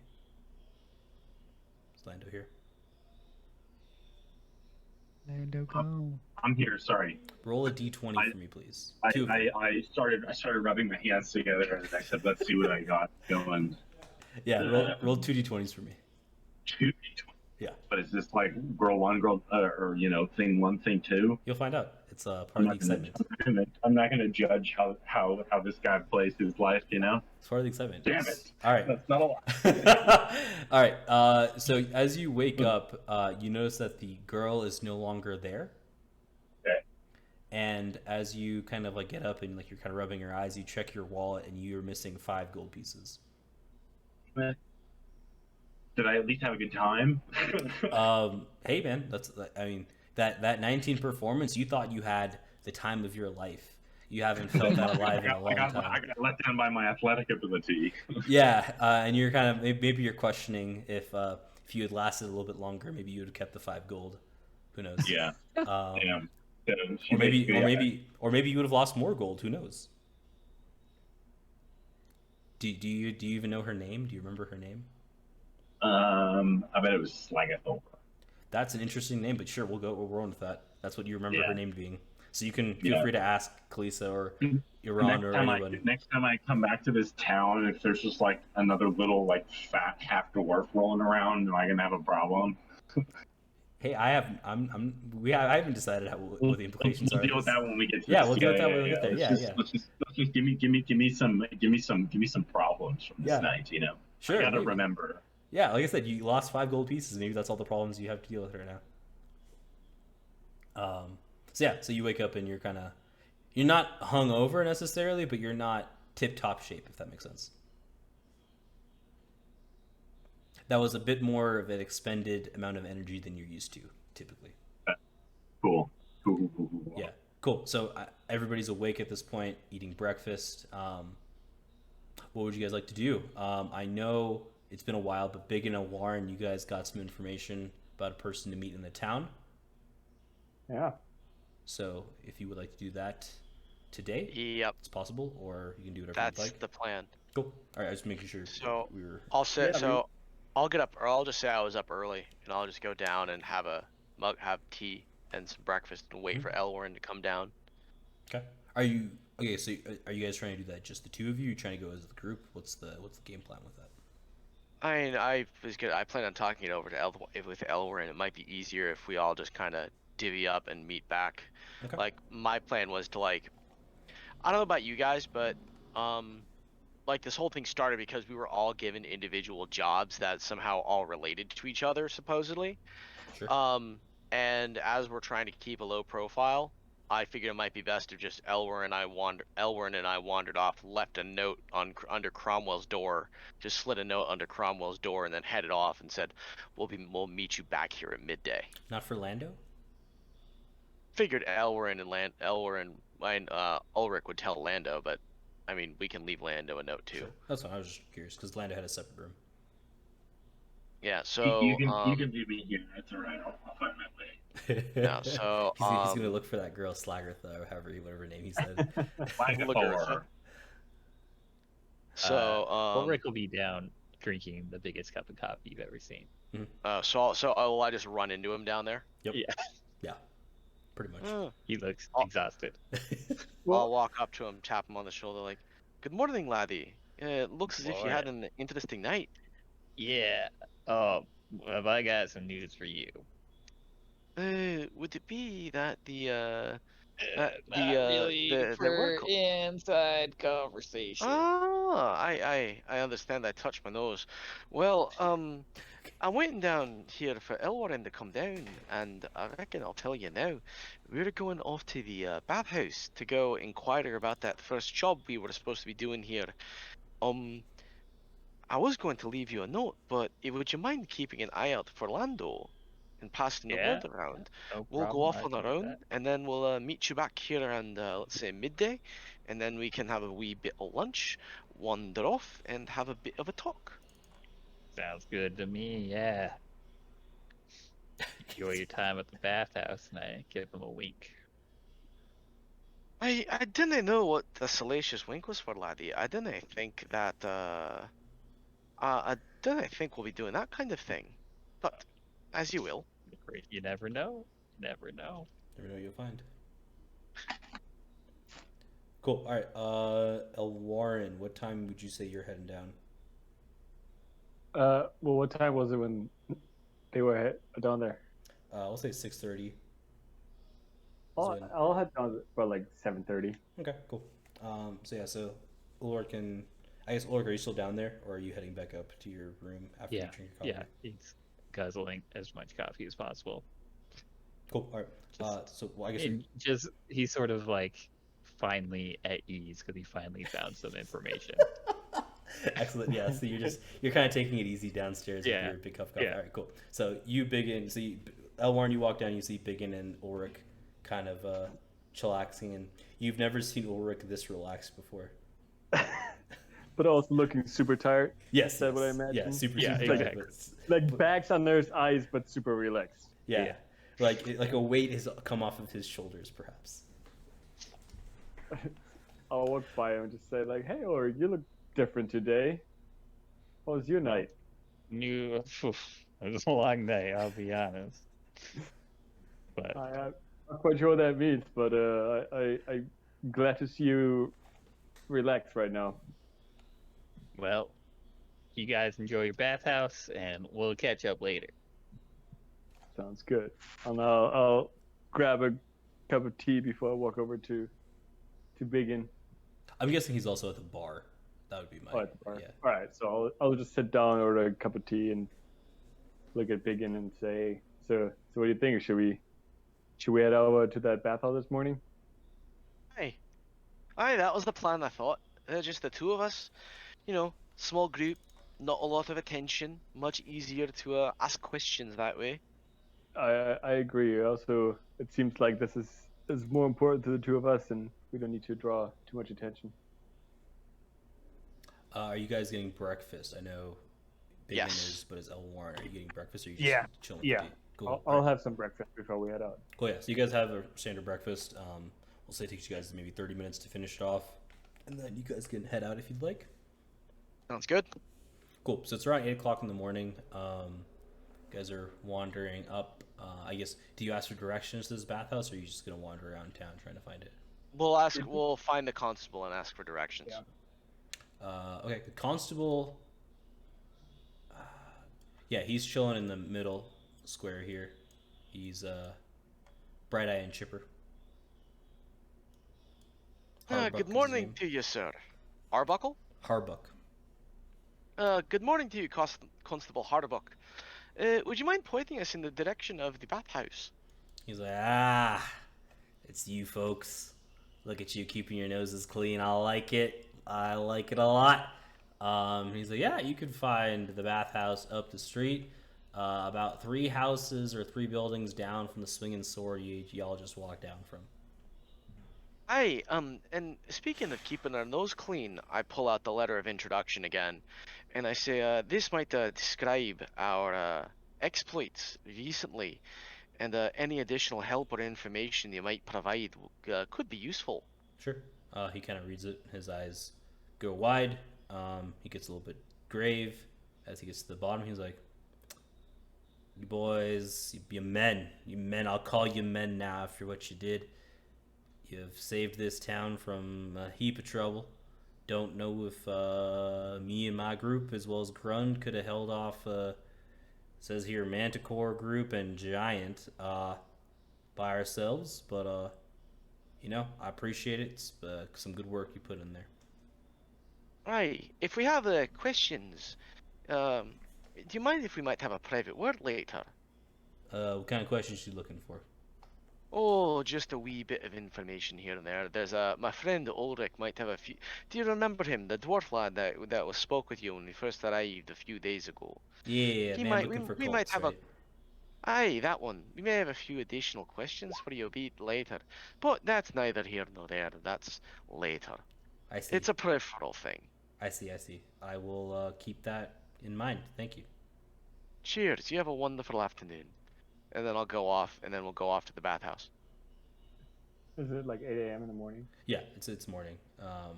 It's probably like 8:05 at this point. But yeah, I'm fairly assuming early. they're open at this hour, but You find out, yeah. So you're heading to this building. He said 3 buildings down. Yeah. From so we go up the street. So you see a sign on the door. Says Haley's. It just says Haley's. It's just painted on there. And at the bottom of the door, you just see looks like a waterfall on it. And there's no like open or close sign or anything like that. But you can knock on the door, or try to open the door, however you'd like to approach this. I'll knock on the door. Yeah. And you hear a woman go, yeah, I'm coming. She wanders over. She's like, oh, ain't you a big fella? Are you looking for clothes? You looking for a bath? Hi, sorry. just taken aback. My name is Halia. What can I do for y'all? I'll kind of step aside so she can see Elwarin as well, and I'll bow and I'll say, "Good morning to you, Halia. My name is my name is the BigYin, and this is my friend Elwarin. Um, I did have a bath last night, over at the Swinging Sword. I did, I think, a smell, but we actually came on. Well, we were much delayed on our mission, but we were told you might have some information from us. We are from the God, what was the name of the guild? Emerald The Enclave.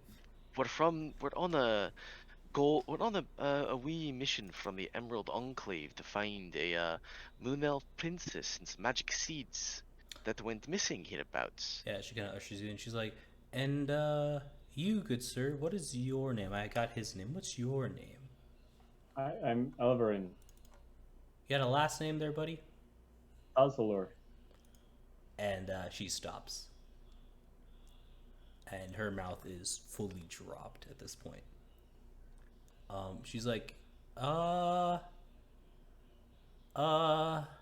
she closes the door, and you see her just like kind of like fall to a chair that was sitting out in the office.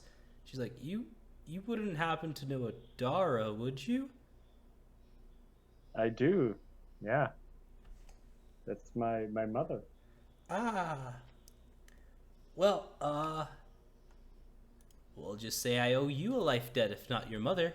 She saved me when I was a young girl from a pack of wolves when I was wandering around in the forest locally. Shoot. I don't have anything. And then she just see her like get up and like she's like, "Oh yes, please take a seat." And you see like a table across the way from her desk. She's like, "I just need to find the good tea." And she's like, she like hustles to the back, and she's like, she looks a little like frantic a little bit. I'll look over at Elwarin and just be like, "Lad, did you know you had this kind of clout?" I did not know I had any people yeah, but I mean, I know my mom, and she's known, and she's always done a good deed for people around her. Your mom must have been one broad adventurer. Oh, she is, yeah. So after about 5 minutes, she comes back, and she's like, "Look, here," and she like puts down a set of pastries. It's some danishes that look they're pretty fresh this morning, and there's a few different kinds. And she's like, Dar's son's here. I don't. And then she goes back over to the kitchen, and she like has some tea brewing. You guys can smell it. It's just really herbal, really fresh tea, and she brings it. She's like, "This is the best I have. I'm sorry, I wasn't expecting." Whew, whew. And what's your name again? And she points at you, BigYin. BigYin. You may as well just call me BigYin. It's simpler that way. Okay. Why is that sound? Fuck. And then you see her run to the back, and she comes out with an owl. And, We Chuck. Yes, and he has a note attached to his leg. And on the note it has your real name, and as well as at the bottom it says in like parentheses BigYin. Hey, I'll cast. I'll use my Furbolg magic to. Oh wait, no. Wisdom is a cast spell. It's trait. No. As a druid, I get access to talk with animals without having to do speech of beast and leaf. So I'll use speech of beast and leaf. And I'll say, "We jock lad, what brings you here? I see you've got the letter." Post that spell real quick for me. Just says have the ability to communicate in a limited manner with beasts and plants. I don't have talk to animals. Oh, okay. That's fine. Prepared, and I don't want to burn a spell slot. That's fine. Yeah, no worries. So he's like, "Hoot hoot. Your father has sent me. I think you should read this. Hoot hoot." I just kind of look at him, and I look at the letter, and I look at him. I'm like literally raising the owl up and down. He probably is ruffling his feathers and looking at me kind of annoyed. I'm like, "All right, give me the letter." and he sticks his leg out. I gently undo the letter, Yep. and I put him down on the table. Yep, and I will shoot you that letter on Discord. So you kind of open up the letter, and that's what's kind of read. But we'll move on. As you're reading this, we'll move on to Halia talking to the one and only Elwarin. She's like, okay. You're here from the Emerald Enclave. That's awesome. What can I help you with? Well, as my friend over here said, we're looking for this moon elf, and I forgot her name right now. Terrestrial. Terrestrial. She's like, she. huh? Oh, yeah. Go ahead. She's like, should I know who that is? She was coming with a group from Mirabar, and they got lost. We were sent, and we were told that you had some information for us on her. And then you see kind of like a spark kind of light in her eyes. She's like, oh, from Mirabar. Yes. Last I heard, they got attacked on the road and, I think kidnapped? I don't know if Terrestrial's still alive, but heard the group got attacked and kidnapped. Do you know who attacked them? She's like, they had these stone masks. Sorry, this is all like secondhand knowledge I got from some rangers that were kind of passing through that had talked to some animals and some druid folk. They had stone masks and like black cloaks. And Okay. there were some dead bodies, but mostly it seems like they were the folks that had the stone masks. It wasn't seem like there were too many folks that were dead that didn't have masks. And do you know where about they were kidnapped or got lost? She's like, you got a map on you? And I look over at BigYin, who has the map. Hey, BigYin, would you mind lending me sorry. your map? I'm sorry to interrupt you reading your letter, but do you happen to have the map on you? I'm very distracted. I pull out the map and then I hand him the letter. I'm like, yeah, may want to see this laddie is nae good.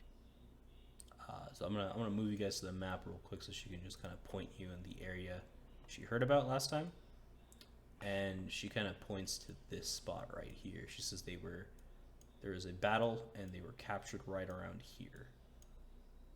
Interesting. So pretty much right where your arrow is. It's funny enough. You guys had a really good placement on that arrow.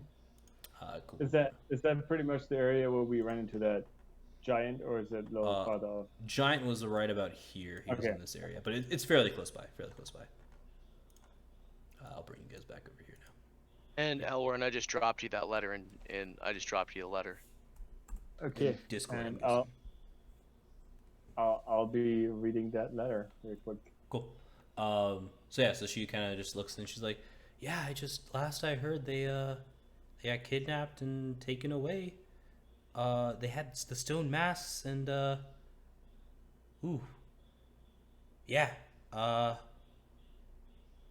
really nasty work, honestly. Is there anything else I can help you with? Your owl friend's Stone been masks. here for a couple of days. I don't know if I know. We have some thinking to do. okay. I'll take wee Jock with me. You wouldn't have a biscuit. You wouldn't have a biscuit or a rat or anything. I might be able to feed him. Oh, I've been giving him biscuits all these past few days. He's I think he really likes them. And she kind of hands you a couple. She's like, these are the last of them. But, I'll just distractedly hold a biscuit out to wee Jock. yeah, he snaps it right up. Wait, pause. Hmm? I'm actually gonna drop here. Okay. All right. See you next time. Okay, cool. See? Yeah. And she kind of looks at you. She's like, yeah, he's been here for, I think 2 days. He's been here for 2 days. And he just wouldn't leave me. I think, I don't know. I guess someone knew to send him to me to find you. I don't know. but I didn't know who you were obviously until now. So I'm glad you came. Happy coincidence and all that, I guess. Say, since you know my mother, Yes. when was the last time you've spoken to her? When she saved me when I was a child. So you kind of get a look at her. She looks like she's in her probably early 30s now. So and she's like, I think I was 13 or 14 last time I saw her. She, like I said, she kind of saved me. I wanted to be a ranger, and then I realized I didn't have the knack for it. So I opened a bathhouse, and I've been working on helping people of the Emerald Enclave, like your mother was, as like my way of repaying her back. She didn't want anything from me at the time because didn't have nothing, but like she said, pay forward. So I'm trying to pay forward with what I do here. That's wonderful. Could you tell me like where all that happened when you ran into my mother? Sure. And so we pop out the map again. We'll go back here. And she's like, yeah, I was in the Westwood for a little while, and I don't know, I got attacked by some wolves, and your mother came and funny enough, she didn't kill any of them. She just kind of shooed them away. And I think there was a man with her. He was doing something, but yeah, they kind of ran away, and I didn't die. It was great. So she kind of points over here. She's hanging out in the Westwood, which is pretty far from the Red Larch. Like probably like a day's walk or so. But she said she was playing in there. Yeah. Okay. Well, thank you for the information you've given us. We might be around, and we might come back and have some more questions. Yeah, of course. Yeah, anything I can do. I think the biggest thing they said was the stone masks were the big indicators that they were talking about for these people that seem to have a conflict with that group. The stone masks were the biggest, I guess, of import, if that makes sense. Okay, that does help us a lot, so we really appreciate it. Awesome. Glad to be of help. Anything for a son of Dara. Thank you. Yeah, and I'm walking out kind of stunned and shook, and I'll be like, I appreciate the information. Thank you. And I'll just kind of distractedly kind of get Wee Jock up and put him on my shoulder and just say, let's go. We need to have a discussion. Sure. Yeah. So I'm guessing you guys are heading back to the Swinging Sword? It's not quite noon yet, is it? No. It's probably like 8:30 at the latest. I would say probably like 8:15, 8:20 probably. She spent more time frantically looking for food and tea and doing that than you guys really talked for, I would say. Okay, so Probably I want to 8:30 wander so. off. I'm gonna like wander off back behind the tree, back behind her bathhouse into these trees here. Okay. And just kind of gesture Elwarin over. Sure.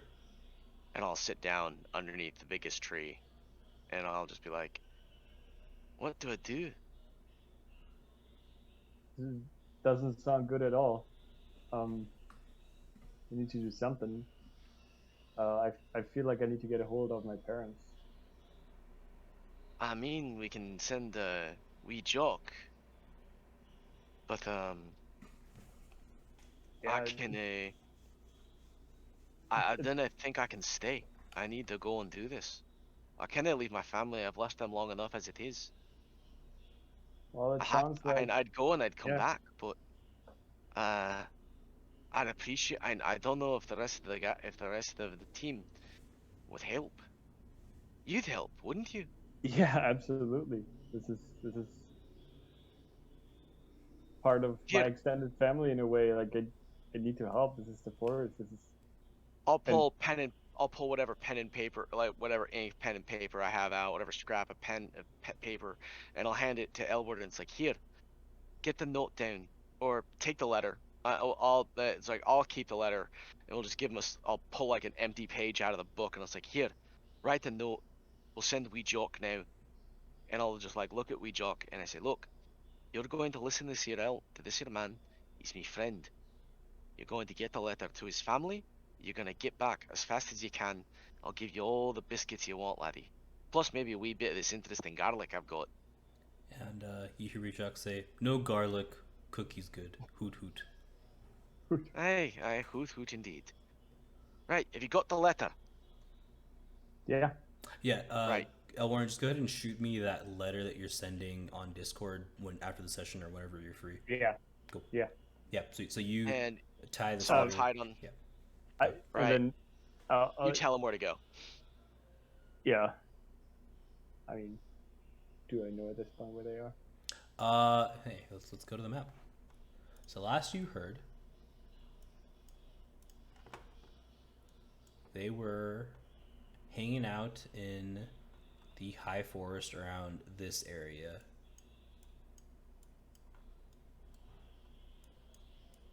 Okay. Well, I'm making You know the information that I gave you previously about who they know in the high forest and like who they've met up with. So do with that what you will. I guess if you remember, I can refresh your memory if you'd like. Please refresh on memory. Yeah, so they have met with the different Firbolg clans in the high forest. Yeah. So if you send Weejock back to probably BigYin's family, they would know how to get it over to your parents if they're not with them. Okay.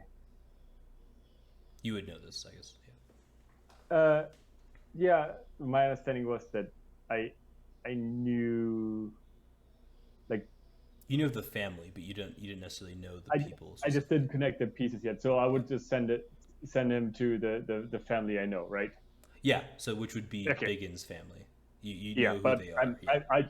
I just don't know. I didn't connect the dots that it's BigYin's family, so I just Yeah, sent you him wouldn't know this. Yeah, like I said, you wouldn't exactly. as Elwarin, but yeah, just as a Yeah. outside, yeah. Yeah, exactly. Okay, yeah, that's where I was standing. Mhm. And then, so Yeah, so you write that's this note and then you give it to BigYin, I'm guessing, or do you tie it to Weejock? I tied it to Weejock and sent him off. Okay, cool. Since BigYin told him to just listen to me and Cool. fill up this letter. So Weejock kind of looks at you with knowing eyes. Do you have like speak with animals or any? I do. Okay, cool. Yes. Do you want to go ahead and burn that spell slot? Yeah, sure. Sweet. Cool. So you go ahead and burn the speak with animals spell. So now you understand Weejock and he understands you. So do you have anything you would like to say to him? I mean, yeah, I'd say please bring the letter to. I mean, I don't know how to describe the family. If I You can just obviously say I don't know the name. Firbolg family in this area of the forest. That's probably adequate from what you Yeah. remember. Yeah, so I'll tell them that. Please bring it to them, and make sure they pass this letter along to my family, to my parents. They know each other, and yeah, please make sure this is urgent and get it over there as soon as possible. He kind of looks at you, gives you a slight little salute with his little wing. He says, "Yes, sir. I will get it there as quickly as possible, and don't let this big guy drag you into anything too crazy. He's a nice dude, but sometimes he's a little wacky. Hoot hoot," and then he flies off. And BigYin, you picked up like half of that. What you understood is big guy is nice, but kind of crazy. That's what you understood from that. If you were paying attention.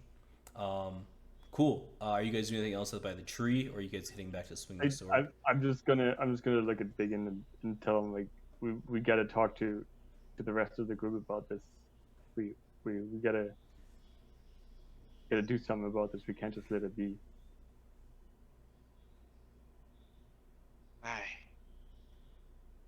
I just send Weejock off after you're done talking to him. It's like, right. Well, we got our information. We've got a new side job. I didn't think the lads will be helpful. I hope they'll be. Well, we How about- need to try to talk to them. Aye. How about we go back to that asshole clothes seller? Give him the old boot up the ass for a good time. Sure. The racist one. Aye, that'll make me feel good. Actually, wait. No.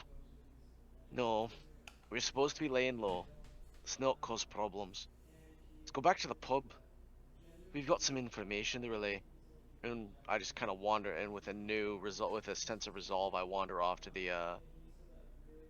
I wander back to the swinging sword with Cool. purpose and a little hope. Sure. So we'll say it's about 9 o'clock when you're getting back, just time wise. So Lando, by this time you've probably woken up. You notice the 5 gold's missing, and you've probably headed down to breakfast, I'm guessing. Well, I was gonna say if I should like find the one lady and like like kill her, but That is a strong reaction, but I'm liking where you're going with it. but she stole from me. Sure. They need to pay. Sure. But if I can't find her, if she's not in the bar, I'm not gonna look any further than that. She's not in the bar. She's in the bar, and I'll be like, "Hey, man, like you need to give me my money back, otherwise, like somebody's ending up dead, and it's gonna be you." Yeah. So she's not in the bar, but you would know that you could ask the barkeep who this person was from what you remember. Okay. So I want to go do that. This is the mystery of my life right here. Yeah, of course. Of course. Yeah. So you kind of wander over, and you're like, how would you describe how this interaction goes? I'm gonna wander. I'm gonna have to knock on the bar, obviously, because I'm super short. Yep, and then you like kind of hop yourself up onto a bar stool, I'm guessing. Yeah. And I just want to ask, like, hey, like you saw me with a lady friend last night, right? Oh, haha. Yes, I do. How was that, by the way? You know what? I don't remember a lot, so I couldn't tell you, but I do know that she stole from me. So. And he kind of looks. He's like, "Did you pay her?" I know for a fact that she stole from me, and no, I don't pay for it. And he like, he sits there. And he's like, "How do I explain this?" So she was a prostitute. Yes. Okay. Her going rate depends on what happens at night. What kind of a 16 perception is not going to tell me that she's a prostitute? I mean, you were super drunk, dude. All right. Well, you know what? I guess that's just me. Yeah. Maybe I do pay for it. And he's like, I mean, I know how to get a hold of her if you need to discuss the terms of how much it costs, but she's pretty fair in terms of like her rates for what it's worth. Rates? Nope, we'll be all right. I think forget I asked. I'll be here next time I need to drink more. And she will also probably be here if you are interested in her services again, I guess. Maybe you can make her fall in love with you. Who knows? Tell Slagathor I said goodbye forever. Got it. She will definitely see you here tomorrow night, but I will let her know when she gets in. Thank you. Yeah, of course. Breakfast by any means. I would love some. Yeah, he just slaps on a bunch of food. Yeah. Ulrich, we'll say Cromwell came down. He's sitting there eating breakfast around with you. After about an hour of you kind of just sitting there drinking your coffee, relaxing, finally feeling this clarity that you haven't felt in a while, I'm guessing. Yep. You see BigYin and Elwarin walk back in, and I'll let them describe the tone and the mood that they're setting when they walk back in. So I won't speak for Elwarin, but the BigYin walks in, and his normally gray skin is looking a little bit more gray, like almost like dried cracked concrete, kind of ashy. He's distracted. Sure. And this worry is writ large all over his face. He's not a happy bunny at this point. Mm-hmm. So that's it for the BigYin. Okay, Elwarin. Do you have like any specific thing you're trying to do when you walk into the swinging sword? No, nothing specific, but also look very worried. With the information we just got. Kind of like restless, trying to figure out a way to do something about it. Sure, cool. Oh yeah, so they kind of, I'm guessing, are you guys approaching the bar where Ulrich and the rest of the gang are? Or are you sitting at a table? What's the game plan? we'll walk in and see where everyone is, and I'll just kind of like motion the guys over and just grab a table. Okay. Ulrich, yeah, you see them kind of walk in. Yeah. And, yeah. Well, I take it things didn't go quite according to plan. Well, we got the information we needed. Our guess was right. They were taken by the cultists. I'll say that very, very quietly. Sure. Stone masks was the main descriptor. So, if that's any information. So, if you guys could all make a history check, everybody that's there. So, Lando, BigYin, Elwarin, Ulrich. Go ahead and make a history check for me. Nice. Jesus What is this? Christ. Why am I Yeah. so much better at you than all of you? So, Lando remembers that the circus folk, quote unquote circus folk, the priests were wearing stone masks, which is where Ulrich, you got your symbol from. Nice. And I'll relay that to everybody else. Mm. Because apparently I'm I mean, Oh, it happened in your home, right? So maybe it hits a little bit harder. That's true. That's true. It just hits different when Yeah. it's from wherever. And then, additionally, I didn't know how to say this, but I may need to leave, and I'd like your help. I know we said we'd come here and do the job we were meant to do, and we'd hunt down those folk we've been aiming to get, and I'll pull out the letter, and I'll read it, and I'll just kind of read it to the guys. To the BigYin, our tribe has very grave news. The forest is being attacked by giants and other folk. They're trying to cut down the trees using creatures. We cannot hold them back for long. We need your help. Come quickly to our aid. What Ranzeros, West Pator. It's me father. P.S. And this is where Elwarin comes in. We have some very important elves from the Emerald Enclave helping us, but I'm concerned they might be in danger from these attacks, as they have been leading our military in guerrilla fight. I can't stay, lads. I need to go save my family. I imagine Mr. Leader is there fighting as well, and he's a grand old man. But I can't leave my family. I'll understand if you don't want to come, but I'd appreciate it if you would. I mean, And this if just you do, I'll fight to the death to get these bastards that have been getting in our way. seems like a tactical error on your part. I don't know what 5 extra people is gonna do against a invading force. We didn't know how big they are, but they're my family. I can't leave them. And I kind of chime in and say like my family is involved with the Emerald Enclave and very connected. So some of these elves that I've been mentioning might be extended family of myself. So I'll be heading over there to the BigYin, trying to help as much as we can.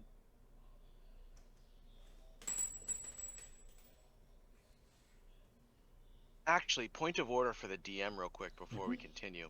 Mm-hmm. Those wolves that I told to go patrol my area, Mhm. are they helping at all with this, or is this too outside my special spot for them to be involved? I'm gonna say it's not written in the letter, so you're not sure. Okay. But I mean, if you get there, maybe you'll find out. All right. Yeah, it's not written in the letter, so I'm not gonna. Yeah. Now, I get where you guys are coming from. It was a very personal issue for y'all. I appreciate that. However, from the sounds of the letter you just read, sounds like a big deal. Almost like an army. Right? They're destroying a Possibly. whole forest. You don't just do that with a couple of guys.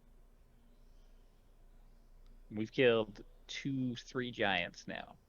If there's more than one giant at a time, we're in a whole lot of trouble. Now, y'all understand what I'm trying to get. Like, I'm all for trying to help save your families. But trying to stop them, the invading force, seems like a terrible idea. Y'all get that, right? Well, Isn't it your we wouldn't be fighting on our own. We'll be supporting You're the assuming people that of. we'll be able to turn the tide by us joining, though. That's exactly what you're saying. You're a warrior. You should know the fields. That I do know exactly how to feel. We won't turn the tide. What you're So what saying are is we should go die along with your family, is what you're trying to convince us to do.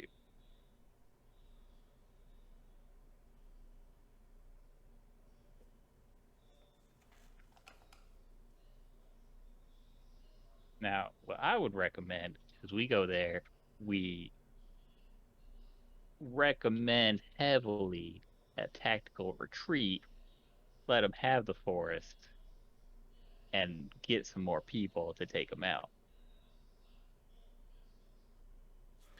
So one thing I will say, BigYin and Elwarin would know there's a large network of Emerald Enclave people in the High Forest. So, for what it's worth, that idea, I guess, isn't too crazy for what it's worth. In the sense that, like, to get troops, additional troops is what I'm trying to say.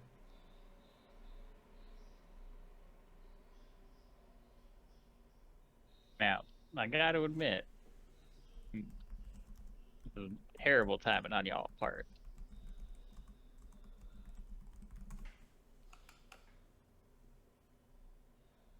But I guess we can talk it over.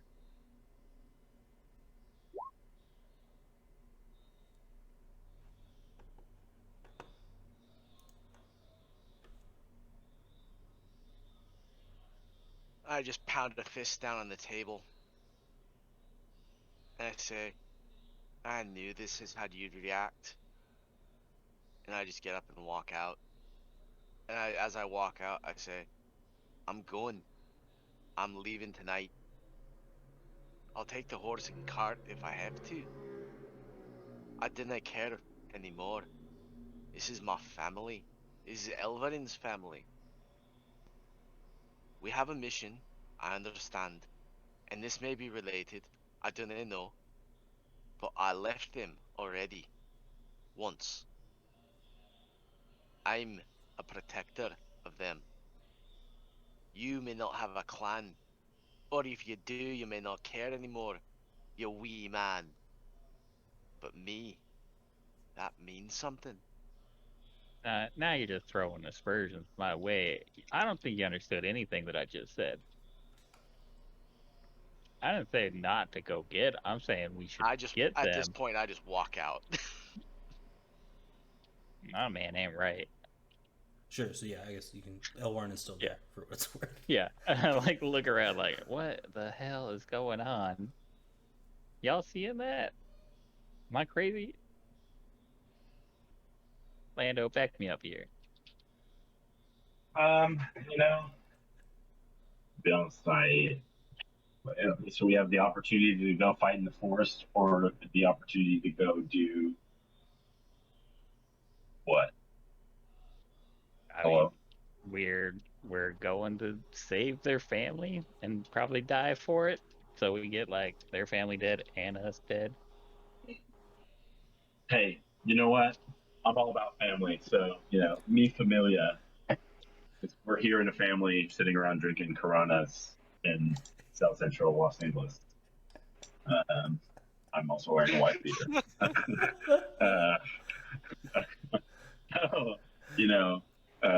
Like Dom always said, well, you'll do everything for family or whatever. Some quote about family. Insert that there. We can. Well, yeah, let's go for it. I just don't. But you're gonna die. You don't know that. There it is. Nice. Thanks. Yeah. Yeah, let's go for it.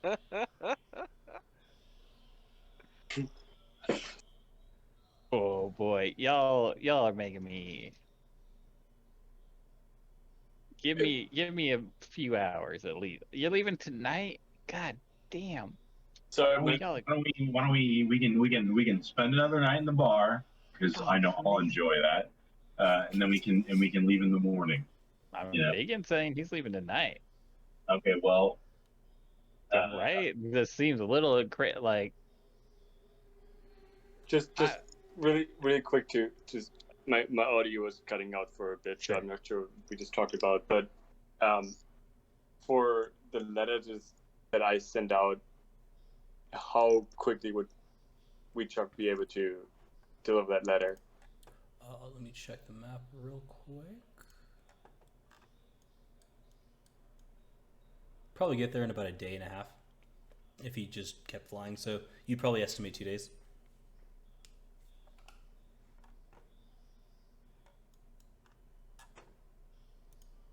That's right. Yeah, about 2 days probably. It's like 80 miles. I think that sounds right for an owl. Owl flight distance. So most likely, if I wanted to get a response, it will be a minimum of 4 days to get anything back. Yeah. Let me read this real quick. It might be less than that. You know what? I'm gonna say it's gonna make it there in a day. I'm reading some things. They say birds can fly real far. Like really long distances. Let me. Is there anything on here? We'll just say it gets there in about a day. And then you can expect it to be back, I guess, end of day tomorrow in game time. Okay, Would be when you'd be able to get a response if you were to get one. right. And how far is it for us to even get to the forest? Yeah, let's go ahead and let's go to the map. pretty far. It's I mean, I roughly guess- 80 miles if you were to go as the bird flies. So you would have to go to the barge ride, which took about a day, cross over to Womford, and then you can either go straight from Womford to the high forest, and it'll take you about another day, or you can go along the Iron Road for a bit, and then it'll take you like a day and a half to get here. So about 2 days if you were to have the cart and like going until like evening, pretty full force.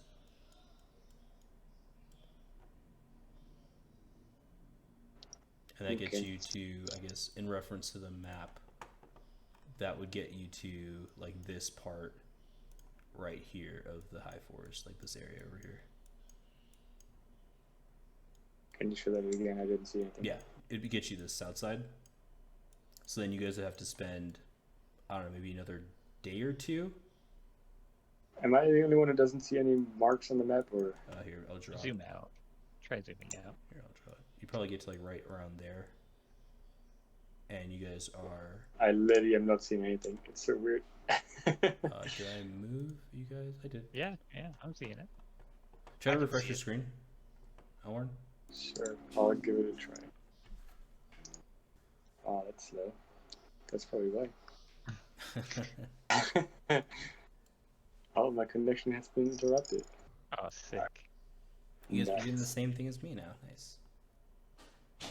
So I'm assuming Red Larch would somewhere near like Grudhog or whatever that town Yep. is called. Yeah, you'd get to Okay. right near Grudhog, and then it would take you. I don't know if you can see my circle, but I'm pointing at Yes. something. Yeah, Yeah, you'd be okay. right around there. So, and it would take you probably another day, maybe day and a half, depending on if you guys got help through the forest to get to the spot you're trying to get to. Okay. Or at least that's where you know where that family, like where that area is.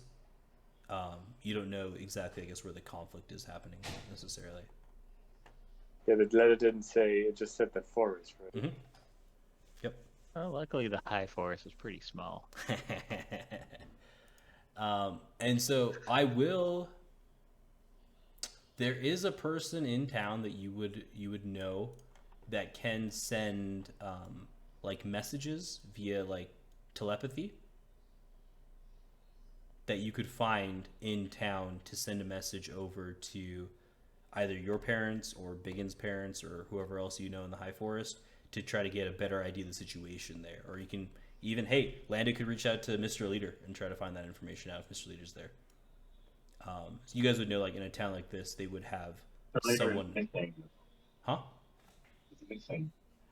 Yes, he's missing. I'm just saying maybe he's missing in the forest somewhere. Who knows?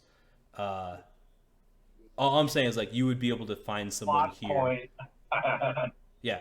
I'm saying you'll be able to find somebody in this town based off like the size and the people that are kind of traveling in and out that would be able to send a spell, a message, like a sending spell to get information for you if you guys needed it rapidly.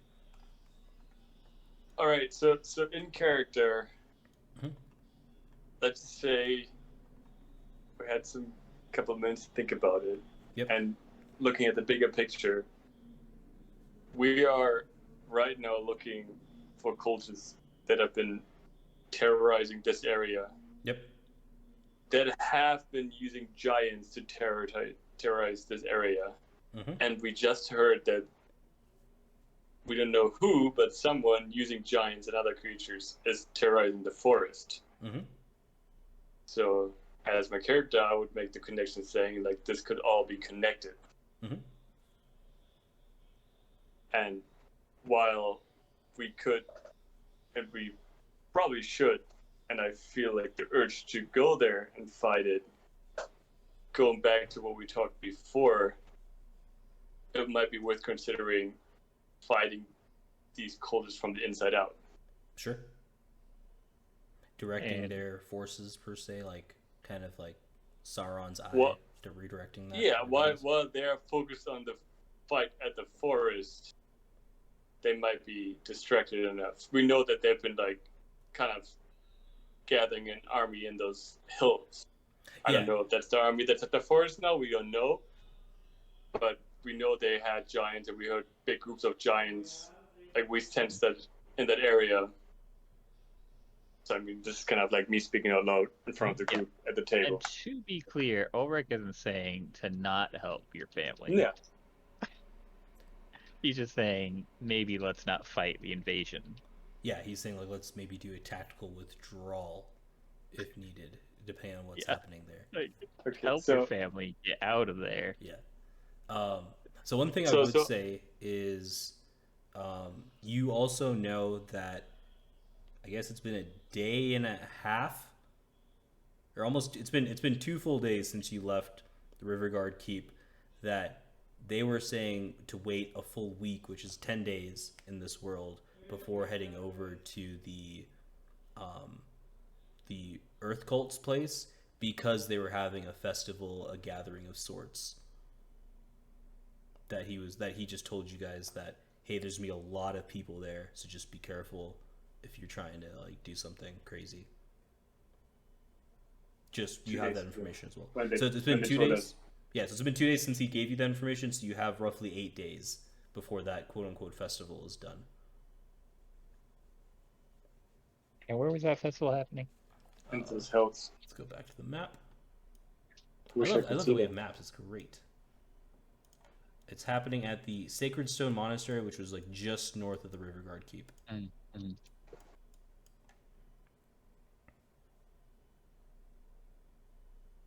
if you played your cards right, you might be able to get a boat from Riverguard up to Sacred Stone Monastery, or you could just walk.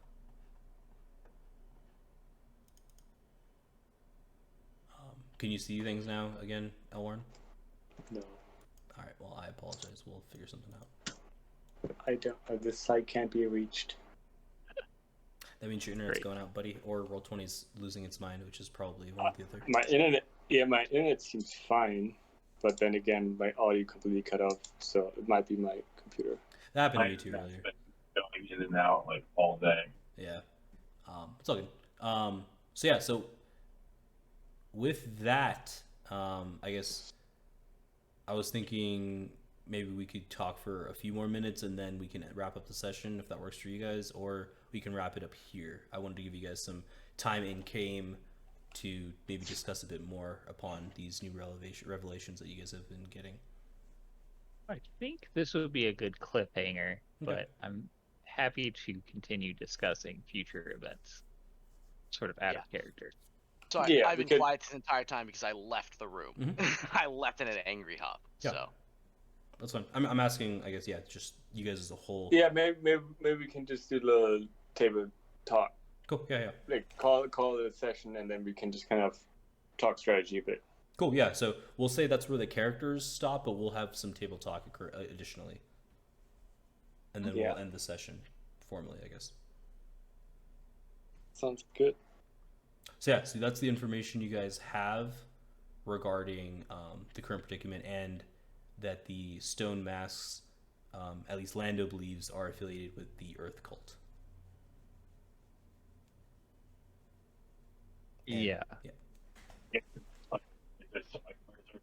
kind of take a detour out to these forests for a bit and come back. We like trying to wait it out, go fuck up the earth guys. Then probably not. No, wait it out. So Go now and come back in a week.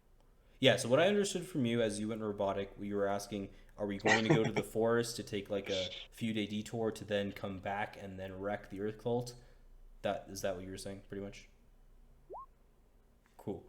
So yeah, I guess. Freaking that's- Red Larch is like, it has like an anti-magnetic field around it. You get one I night, think- and that's it. I think we need. I think we just before, and this is obviously a little bit more out of character than in character. We probably should try to just get, in what form or way, more information of what's going on in that forest before we just run over there and storm in and try to save the day. Just, I agree.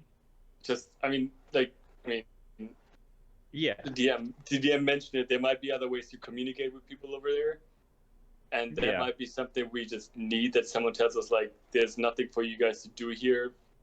Do it this way or do that." Like, Yeah. that's probably the better What- approach. What I do really have- like do right have now. thief skills, so I can actually, or like rogue skills, so I know people, so I can probably in this town to find out more information. You were saying, Lork? What I like right now is that BigYin is huffing and leaving, Mhm. and right now Ulrich would not join you guys because it's a suicide mission, Sure. and he doesn't know you guys well enough yet to like sacrifice himself for you guys. Tell me Ulrich's not going to be ride or die? Come on. Sure. So, Maybe if there was more I appreciate tactically, Lando's Dom moves. Thank you. I appreciate that. maybe if it was more tactically advantageous, he would be more willing to ride or die. But just attacking an invading force with 5 people seems ludicrous. sure. And so, yeah, just for reference, Elwarin and BigYin know that the owl had been there for a couple days waiting for BigYin to come up. So it has been a few days since that message was sent out. So getting fresher information might be ideal. Yeah. Good move.